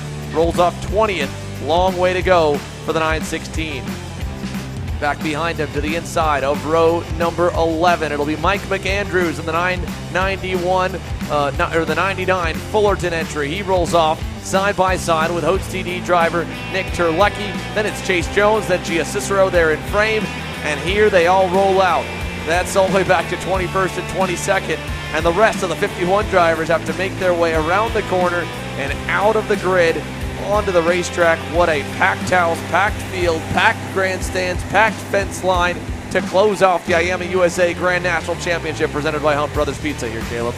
Here about to get underway. This is about to be one of the most insane races that we've seen here at GoPro. Like you said, 51 drivers all on track at the exact same time. And I'm sure a lot of you at home are thinking, how are they going to do when it comes to lap traffic? Well, one thing that they have into play is that if someone's coming up and about to be lapped, they will be shown the black flag and have to pull off the track. So if you're the leader, you don't have to worry entirely about lap traffic. But Xander, like we've seen all weekend long, there's been a ton of instances on track where maybe 2 or 3 more people will try to go for the same piece of real estate. Turn 1 is going to be hectic, and there with the short shoot over to turn 2 with all the barriers on track. Turn 3, as we've seen before, and we talked to Chase Jones and along with a handful of other drivers, when they bunch up down going out of turn 2, it just causes an entire train effect or a backup going into the third corner. So I think the first lap is probably going to be one of the most gnarliest things we've seen here in a while. Yeah, it could be really, really crazy here. So how crazy will it be? Well, we're going to find out in about 1 minute's time as they begin to make their way through the cut-through and slowly form up behind Alex Stanfield into the turn 8 hairpin. The 906, Christian Miles alongside Paulie Massimino, John Burke, Jeremy Fletcher, Josh Hoots. The list goes on of names that could come away with a big-time win here in this one. Chase Hand got into it a little bit in the pre-final after trying to come forward. He rolls off back in 27th. And we talked to Taron Odom earlier in the week. Rolls off just outside the top 20, right behind Vinny Maskelis and company. Brooke Knockman running off in 29th behind Aiden Hatcher and Trevor Watson. And keep an eye on Oliver Calvo, a week that's been one to forget. He rolls off in 43rd. Long way to go forward for Oliver Calvo in the SCR CRG. But here we come, down the front stretch, looking for the green flag. 21 laps. KA100 senior looking for the green, first time by, and the full field of 51 rounds the final corner, heads towards the front straightaway. Alex Stanfield, Christian Miles, a senior sophomore and a senior rookie. They're a little bit out of sorts back. They'll get back into line, and we will not go green as the back of the field could not get the rack together enough as they started to stack up there about the 30s or so. Just a large amount of carts almost took up the entire front straightaway inside the tram lines as there's a hot air balloon over the day today. Apparently here in a beautiful fall day in North Carolina as we're about to get the final event underway for the second edition of the 2022 IAME US Grand National Championship, sponsored by Hunt Brothers Pizza. It's about to have a 21-lap race here this afternoon at one of the most closest and tightest races that we've seen here on the schedule so far. Yeah, this will be a barn burner here. This will keep everybody on the fence line, ready to watch, ready to continue to pay attention to see who can come away with the win as they go through the hairpins again, and we'll see if Alex Stanfield and Christian Miles, they form up a little bit earlier, might help them out here. Paulie Massimino got a little bit further ahead of him. He's going to let them go back in line as he slots in the inside of row number 2. So many questions, so many variables. What could happen here? It all shakes out really on that first lap, and then can anyone get away? Does any pack break away? How big is the pack? All these questions getting set to be answered as they come down the front stretch here once again. This time, the start looks a little more consistent for the back of the field, so hopefully we'll be good enough to go green into the start box. Let's go racing, boys and girls. 51 deep, KA Senior underway for the final main event of the weekend at the IAME Grand National Championship. They move the barriers back in turn number 2 to give them space. They'll put them back quickly there as you see the officials running for the first lap. And we got one turned around. Chase Jones gets turned around over in turn number 3 on the opening lap. Yeah, the bad weekend for him just turned to worse here so far with the start of the race. Now he's going to have to go all the way to the back of the pack and make his way back up. Meanwhile, it is Alex Stanfield out in front, pulling away, or attempting to, as there's Chase Jones come to a stop there out of turn 3. Here it is, 50 carts coming down to the inner parts of the track, trying to see if they can't get each other up into single files and make their way out of the tight hairpin. It looks like it was clean so far out of turn 8, maybe 1 or 2 coming together, but the leaders are green and clean coming in to complete lap number 1. Christian Miles, P2, your leader, Alex Stanfield, bring him down to make it 20 to go at the line. Mike McAndrews also got involved in the first lap carnage. He went from inside the top 25 to all the way down to the tail end of the field. But up front, it's clean for the top 3 here. Stanfield, Miles, Massimino, 1, 2, 3. Burke there in the 4th spot, heading down. Fletcher into the 5th position ahead of Aiden Levy as he tries to close the gap to the leaders. But the top 3, a nice cushion, and we'll see if they try to ride. I'd imagine they would. They've got 20 more laps around. They have plenty of time to sort it amongst themselves of where they want to be at the end of it all. So into turn 8, Alex Stanfield leads your field. No pressure from behind for him. Meanwhile, the mid-pack continues to fight all the way through. Yeah, the mid-pack, couple of guys dropping a little bit of wheels. Looks like one of the Trinity carts did, but here's your top 3, followed by your 4th placement of John Burke, who started in the 4th spot. And like you said, he had no idea what it was going to be like starting on the outside because he always came from the pool. Well, he struggled a little bit in that 4th spot. Now he's trailing about 3 car lengths behind 3rd placement of Paulie Massimino. Meanwhile, Paulie Massimino trying to catch back up to Miles and Stanfield out in front. There's your top 4 making their way into turn 3 for the 3rd time. Here they come down the back straightaway. Alex Stanfield, Christian Miles, Paulie Massimino, John Burke, 1, 2, 3, and 4 just into view. Jeremy Fletcher went purple that time, a 10th better than the leaders. So he's a little bit quicker than the leading group of 3, but he needs them to fight. And I don't think any of them are going to. They're all pretty smart and have worked together really well through the heat races thus far. So Massimino staying in line behind Christian Miles. Miles staying in line behind Alex Stanfield. John Burke could kind of mix things up as he's closing in as well, but we'll have to wait till he gets there to see if that happens, as I think the top 4 have all started to break away a little further from Fletcher as of last time by. Let's get the update. That time, Burke was quicker. Fletcher only better by 200ths. Needs a little more. He's 1.7 seconds back from the lead as they head down the backstretch. John Burke is well on his way to the top 3, though, as the top 3 make their way into turn 4. Burke trails by about 5 or 6 car lengths towards the top of the hill as Stanfield got a little wide there on the exit of turn 4. That's going to bunch him up yet again as Miles continues to push on his back bumper. Massimino, a man who has a lot of laps here and a veteran of this class and the sport, finds himself in the third place. Look for him to probably sit a little bit easy here until they get to about 5 or 6 to go is when it starts to force the issue. He'll pass when he needs to, but he knows just how long this race is and how many karts there are. He doesn't want to bunch him back up any more than the next guy does, as you continue to see Burke closing back up to him. Alex Stanfield already has a bit of hardware this weekend here, getting a third place result in that X30 Pro main event. Now trying to back it up. It could be a heck of a payday for Alex Stanfield, and not even including any money really won in those shootout races. He ended up getting second in KA after all was said and done Friday night. So $2,000 to start the weekend there. A couple more grand here coming his way for P3 and X30 Pro, and now trying to look for a good send-off in the final session of the week with the KA Senior main event. So there goes your top 4. Here's Jeremy Fletcher. He leads the second group. 5th on back with Lucas Zabo in tow, who's worked his way around Aiden Levy. Connor Zilish is in that pack as well. Zilish set the fastest lap of the session last time by at a 50.14. Yeah, Zilic a little bit too far back there to try to force any issues. His best bet is probably to get behind Zabo and Fletcher, maybe try to work with them with Levy in front of him, I should say, as well. But there's your lead pack out in front. He's holding on by about 2.5 seconds is all the difference is that time. He goes purple again, closes it down to a 2.4. So they are making up about 0.3 a lap. If they continue this pace, then they'll be there towards the end of it. But like you said, you're going to have to continue to work on it. Here comes Zabo on the inside. He decides, you know what, let me try to lead this pack a little bit. You push me, and he's getting a little bit of help there from Levy. Fletcher is to maybe close that gap up just a little bit more. It is starting to come down, but not at the pace that they need. Through turn 7, over to turn number 8. Lucas Zabo now inside the top 5, as there goes Zilish on the inside of Levy. So Connor Zilish gets himself another one. Picks up 5 spots so far from the drop of the green for Flipper and the team GWR. Tony Kart trying to close the gap to his teammate up the road. He's 2 seconds back, like you said, making up ground lap after lap, and there's been a change. This is further back in the field here. This is Frankie Mossman leading the pack, back with Hayden Jones and company. That was back just outside the top 9. In 10th for Frankie Mossman there, 4.9 seconds back from the lead. He's got Hayden Jones behind, Aiden Rudolph right in tow as well. They've all gained a number of spots. Mossman up 6, Jones up 9, Rudolph up 3. Terrible start for Josh Oates. He's unfortunately gotten bumped outside the top 10, down to 13, so I think I jinxed him a little bit of saying how good he'd been at the starts all weekend.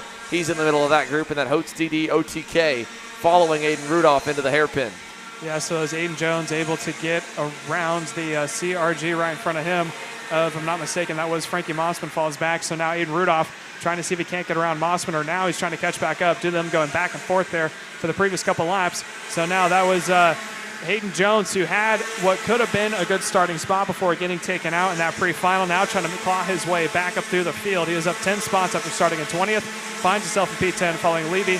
Workman just up the road there too. So again, that is the pack number 3 trying to close back up. Now we're at pack 2. Connor Zilic is up front. With Workman up on 2 wheels trying to get around Fletcher. Got it up and over the curb.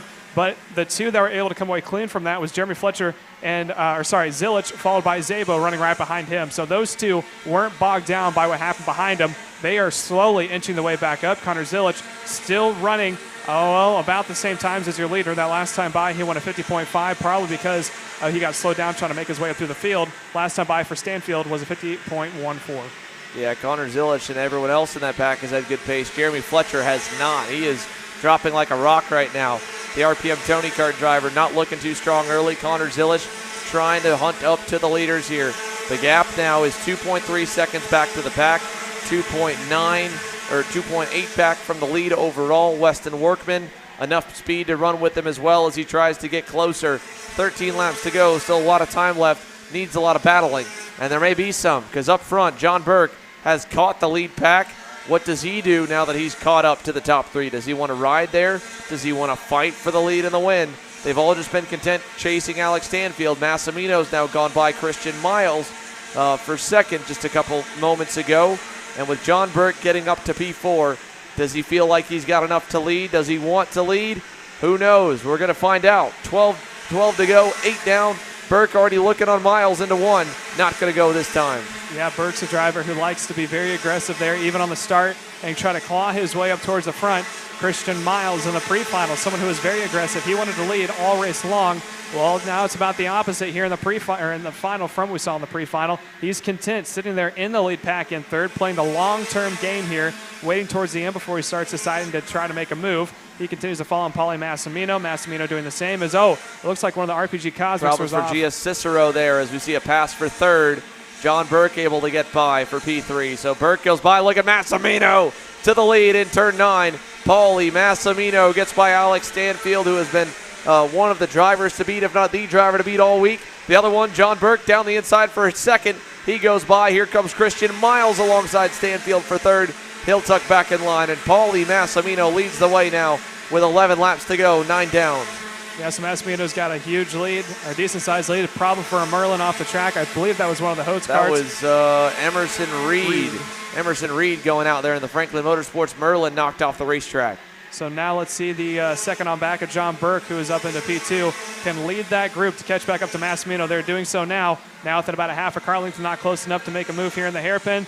No one's blocking, but a huge lunge all the way back from John Burke on a Paulie Massimino. Gets up right behind him, and everyone else, there's Stanfield trying to get around Miles, sees the opportunity, and this is just what that second pack needs as Miles slots into the third spot, and now that is going to push Stanfield back. There's that second pack, had the eyes set on the first one. John Burke has been very comfortable with his brake package here this week. He's been able to make passes from a lot further back than most of the other drivers we've seen in KA 100 Senior. Impressive stuff from John Burke there in turn number 8. And now Paulie Massimino to the bumper down the backstretch here. Do they want to fight enough to let Connor Zilish get in tow? He's already knocked a second off. Halfway in and halfway home. 10 to go. John Burke the leader here in the RPM Tony Kart, trying to win it. He and Paulie Massimino, they were quick here the last time they ran the 100cc power plants. They're quick again into turn number 8. They're first and second, single file up front for the top 4. But the other thing is that when there's 4 in a pack, they kind of stack up. 2, maybe 3's all right, but 4 is for sure a crowd. And so it'll be tricky to see, unless John Burke has some really, really good pace, which he had good enough to run them down, that they'll be able to keep the distance back to Connor Zilish. I think the accordion effect in the braking zones is going to keep them from being able to really keep that distance. Zilish, 2/10 better that time by a 50.2. Burke, a 50.44. Massimino still right behind him. Miles right there, headed down the backstretch. Massimino looks, checks the gap, stays in line. Yeah, that gap between Zilish and Stanfield from 5th to 4th is now down to about 1 second. It was at 1.1 last lap from a 1.3. So like Xander said, 2/10 better. Slowly inching their way back up. That accordion effect is very good visual from that drone footage to make their way down. Massimino looks on the inside. Miles follows. Burke back to third. Stanfield's going to be content running there right there in the 4th spot. Stanfield's a very smart and long-term driver. He knows you don't have to lead every single lap, just the last one, as he runs a little wide there on the exit of the double rights towards the top of the hill. 8 laps to go. Here comes Zilish. Last time by was on a 1.1. This time by, let's check the gap. It is down to a 0.66. So they are right there as Miles goes back around on Massimino. And Burke tried to follow, but Massimino was not going to let that happen. Burke kind of got into the side pod, then cut him a break, which was cool there of both drivers. Keep the race together, but now this passing for the lead, it's allowed Connor Zilish, Weston Workman, and Lucas Zabo to reel in the leaders. Hayden Jones up 12 spots. He would be the next one to catch up. It's gone from 4 to 7 in the lead pack as they go into turn 8. Massimino back to the lead. Burke going to run Miles a little wide there. Christian Miles falls all the way back to the 5th position as Zilish gets up to 4th. So Zilish now has his eyes set on the top 3. Stanfield again keeping it clean, trying to stay under the radar here. He knows there's an intense battle about to happen in front of him and behind him. Maybe just try to get your way into that last 2 laps in that front pack as now here comes Burke on the inside. Gets some help from Stanfield. He is up and turned around. And out. John Burke there got a little shove from Alex Stanfield to go, and then he touched tires with Paulie Massimino. Spins off to the side. Stanfield now into the lead. Zilish in second. Oh my goodness, the crowd going wild there as poor John Burke, look at him, he's trying to get the cart back going just off the camera here, has been able to get back underway. But John Burke, my goodness, a heartbreaking end to a weekend for him. And the RPM Tony Kart driver now, he's out of it. And Alex Stanfield and Connor Zilish, teammates at the front of the field. They were racing each other hard in that pre-final. It cost them the win, cost both of them the win. Gave it to Weston Workman. Christian Miles is third, Workman's fourth, Zabo fifth. Massimino, not sure if he's got any damage. He's back in the 6th spot. Massimino looks like he's kind of falling off. It's probably from the momentum he lost into turn 1. But now Weston Workman, someone who's coming off of a pre-final win in Group A, is trying to run in the top 4. Connor Zilich, he is now on the back bumper Stanfield. These two are probably the two best drivers when it comes to doing a long-term race. We are now getting towards the end of it, so let's see who's going to want to lead here. Christian Miles, who was very aggressive in the pre-final, trying to see if he can't possibly get a nose in on Connor Zilich, but maybe content with Zilich opening up a gap and him following through. Weston Workman rounding out your top 4, and just off in the distance is Lucas Zabo, Pauly Massimino, along with Hayden Jones. So through turn number 9 here, Alex Stanfield leads out of 9.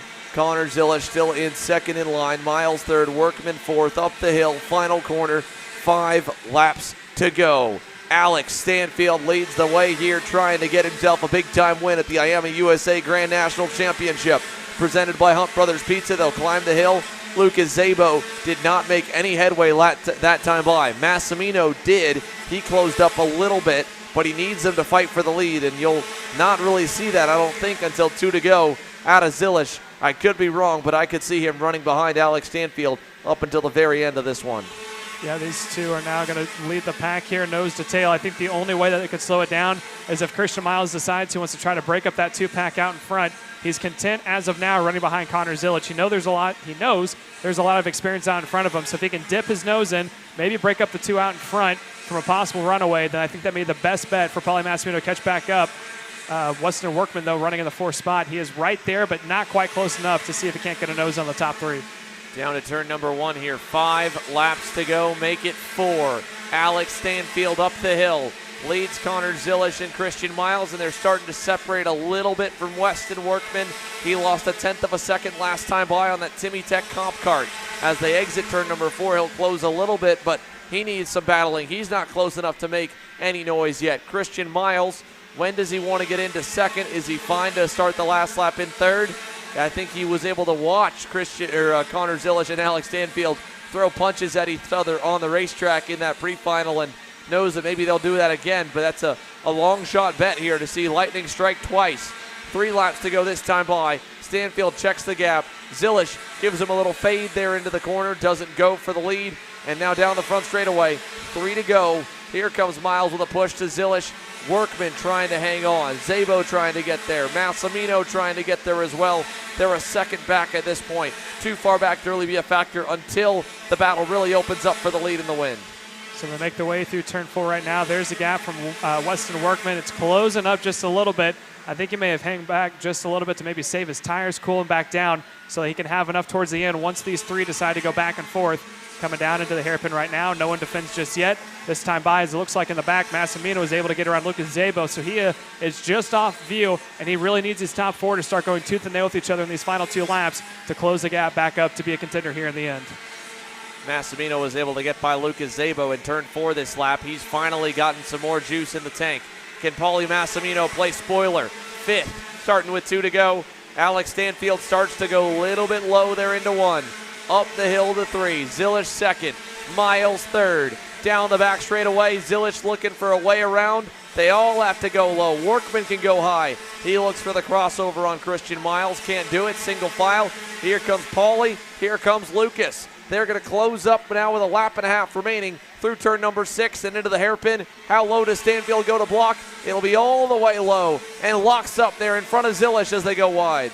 That is now going to allow Massimino and Lucas Zabo to slowly make their way back up as they're still going to do a crossover move there from Connor Zilich. He goes to the point. Workman tries to follow. That is Miles struggling to hang on. There's Massimino giving a little bit of indication. He's on the party. Let's see if he can make it work. Weston Workman now up into P2 as they make their way across the stripe. And into the wall went Alex Stanfield. Stanfield got pounded into the wall in the final corner.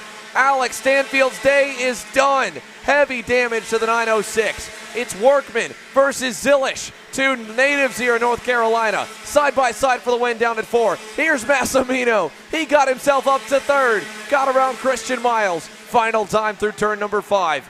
All the way through. Connor Zilich looking to close it out. It'd be a shootout win and the main event win. He's got to hang on over Workman. The Timmy Tech comp card has to go low. Massimino low as well. Christian Miles around the outside trying to get the 3rd. He gets it away from Pauly. Here comes Zabo for 4th. Massimino sends it deep on the outside. He's going to hang on. And Weston Workman, is he close enough? I don't think he is. Connor Zilich Final corner. What a wonder. Hangs on, and he wins the main event in KA Senior.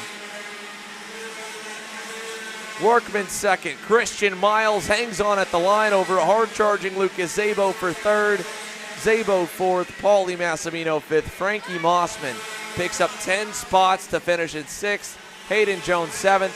Poor Alex Stanfield hanging on, led so much of this race, dominated so much this weekend, gets put into the barriers in the final corner, coming to the white flag, and Alex Stanfield, unfortunately, I'm not even sure where he'll cross the line, and it will be a DNF for the 906 down outside the top 30s, and obviously not in the podium. So we'll try and see if we can hear from Alex Stanfield on that deal and as many of our top contenders as we can. They're coming into the scale lines now for the IAME USA Grand National Championship presented by Hunt Brothers Pizza. That was wild. Congratulations, though, of course, to Connor Zilish. Hayden Jones, 13 spots gained up to 7th. Mossman gains 10. Some of the other big movers, Emery Lida picked up 19 positions to get to 14. Oliver Calvo, 25 spots gained to 19th there by the drop of the checkered flag. Lots of crazy battling as we expected in KA Senior. No final lap chaos, but definitely some second to last lap chaos going on down there. As here's the overhead shot of all the drivers over there in the scale area. Yeah, you can see someone going back there, maybe congratulating each other, talking about what happened, talking about moments on the track. But overall, what a wild finish that there was. And again, heartbreak to see Stanfield. Not quite sure what happened off camera, but ended up hitting the barrier on the final corner, and then was limping across the stripe when it came across for the white flag. So wild event here. Again, 51 karts took the green this afternoon. I'm not quite sure how many finished, but one of the most exciting races we've seen here in a while. Yeah, very good finish once again for the KA 100 senior class. That draft really packs them up, makes it where it's about trying to outplay the other drivers around. The race pace only gets you so far. Connor Zilish and along with that Weston Workman, they had quite a bit of it, so very deserving for them. Zilish with the fastest lap of the race gets the win. He's down here with Kendall. Let's go ahead and send it on down. Down here with Connor Zilish. Connor, you've had an off and on weekend in all areas, all around, but how does it feel to get into this position right now? Yeah, in the KA 100 class, we've battled some adversity. Bad luck in the last heat, popping a chain. And then we started 8th in the pre-final, got up to the lead, and a little bit of a mistake from me and other drivers put me back to 5th. So I started 12th and had some work to do, but that was a lot of fun. Just at least for me, there was a lot of respect, and I enjoyed racing against Weston and everyone else in that race. That just made it fun, and we were all equal and we're all super close on speed. So it really just is all about racecraft, which makes it a lot of fun. So I'm glad to pull out the win for Gary Willis and GWR and Allison Racing Engines. We've had a tough week, but to end the weekend like this feels good. Well, thank you, Connor, and congratulations. Thanks, Kendall. Back to you guys. Thank you, Kendall, here. We'll try and get some more of the top 5 finishers. We'd love to hear from poor Alex Stanfield again. What a rough ending to the day there. What a dominant weekend, though, he's had. And John Burke, too. Again, Burke getting taken out. John Burke was on the grid 4th, drove through, caught the leaders, and then just an awkward deal there getting into the crash down in turn number 1. Yeah, I mean, it's one of those racing incidences. I think they were all trying to dive down the inside line, maybe a little bit of a push coming in from behind, got into the back of Massimino, went over Massimino. Somehow, Paulie fell back and was able to drive back up, so another impressive drive there from Paulie Massimino. Definitely a good run for Massimino. He falls back, of course, at the line down to 5th. Christian Miles, really impressive here all weekend long. Standout rookie for sure. And same for Lucas Zabo. Great run there. Made the shootout and was inside the top 5. Finishes 4th. Best career national result in KA Senior, to my knowledge, for Lucas Zabo. Picks up 6 spots there in the main event to get into the top 5 in a very stacked field. Frankie Mossman, of course, making up for what's been not an ideal weekend for him. Had to drive way back through the field. It all went wrong for him in Heat 1 on Friday. Got turned around, and since then has been making up ground to find a little more speed as the weekends progressed, which, again, kudos to Frankie Mossman on that part and to Hayden Jones as well. You know, he said he was really in a lot of pain after the crash he had with John Burke in that pre-final for KA Senior. So to be able to get back in the go-kart, run up in the front of the X30 Pro main, unfortunately, again, a crash there, and then still come back, pick up 13 spots to 7th from 20th on the grid for Hayden Jones in the KA Senior main event. Pretty impressive on that one as well. So we've got a few more drivers to talk to. I see Weston Workman there in the scale line, so he looks like he'd be just about ready if we can chat with him, and a few more as well. working their way out of the scales that we'll chat with on the live stream. But congrats to Weston Workman. There's a good congratulations there from Oliver Calvo. Good run for him to make up a ton of spots. Hard charger for Oliver Calvo. 25 spots gained in the main event there to go from all the way outside the top 40 up as high as 19th at the drop of the checkered flag. And here's a look at a few more headed on through the scale line. Such a big line of KA seniors and a lot of carnage, don't get me wrong. Lots of DNFs in that one, unfortunately. We saw Chase Jones get taken out early in that. Then we saw more and more collected at Mike McAndrews, Andrew Chapman, Henry Wheeler, Gia Cicero, Finn Bailiff, Emerson Reed, Noah Rosser, Taron Odom, Dylan Adeli, John Burke, and Alex Stanfield. All the DNFs there in that main. More and more continue to ride in. There's Stanfield coming on in. Again, the heavily damaged rear axle, unfortunately, ended his day early. But this day, Weston Workman, Mr. Sunday, you could call him here today. He's turned up in both the pre-final and the main. Comes up one spot shy of the window. P2 for Weston Workman. Kendall? Workman, you've had a pretty off and on weekend, but how does it feel to be in the position you were at the end of that race? You know, I'm pretty happy with second place. Like I said in the last interview, me and Connor have been working together all weekend, and then it showed in the final as well. I mean, we were working our way up through the field, and it's good to come home in second with him winning, so I'm pretty happy with that. I can't complain. Walk us through what it was like coming up through everything and passing spots with everybody and going back and forth. It was surprisingly cleaner than I thought it was going to be. You know, I was just picking them off one by one, so I got pretty lucky that everybody was kind of spaced out. I really didn't have to dive bomb anybody. It was really just a clean race, and I'm glad that it ended that way. Who do you want to thank for all of your efforts this weekend? Definitely my mom and my dad. They're right there. Timmy Tech, Bingo Bango Soda, everybody who supports me, and all my friends back at home. All right, well, congratulations, Weston. Thank you. Back to you guys. Thank you, Kendall. Here, Weston Workman comes away with a podium result, P2 for the Timmy Tech Comp Kart driver. What an awesome drive for Weston there to get himself onto the box. We saw, again, Christian Miles get up into third. What a great run for him here this weekend as well. And then on the flip side, of course, some carnage for some of the major contenders there. Alex Stanfield, one of them, unfortunately, on the final couple laps, tagging the outside retaining wall and ending his day. His chances at getting a heck of a payday here on Sunday afternoon in KA Senior. He already got himself an awesome run, though, through that KA shootout, through that X30 shootout, a lot of speed.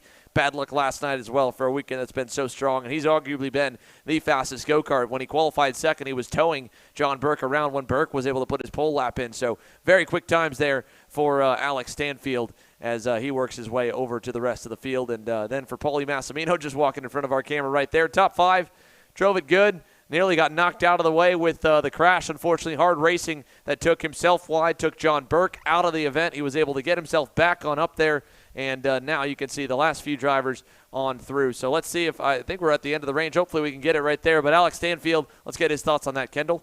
Down here with Alex Stanfield. Alex, you've had a dominant weekend and an unfortunate ending to this weekend, but walk us through what happened in that incident. Yeah, I got stuck on the outside, and then I just got cleared in the wall. That's pretty much it. Well, who do you want to thank? Because you did have a pretty successful weekend overall, except that. Yeah, definitely GWR, Gary Willis, Allison Racing Engines, and my parents for supporting me. All right, well, unfortunate ending. I'm sorry. My apologies, Alex. Thank you. Back to you guys. Thanks, Alex, again here. Good sport for being able to chat with us at the end of that one. Obviously, not the way he would have loved it to end out. But for the IAME USA East Grand National Championship presented by Hunt Brothers Pizza, it's a wrap on the on-track action for the weekend. We'll be signing off for this broadcast here. Podium ceremonies to come live from the racetrack for those here trackside. But for those of you that have tuned in all weekend long, thank you for watching all the racing action 4 days long, live here on Kart Chaser, the second edition of this event. And it has not disappointed. It'll be bigger and better in 2023. You can count on it. For Xander Clements here, myself, Caleb Smock, the Kart Chaser crew, the GoPro Motorplex, awesome track staff, the IAME East and US Pro Kart Series officials, thank you for all the hard work and thank you for tuning in. We'll see you next time.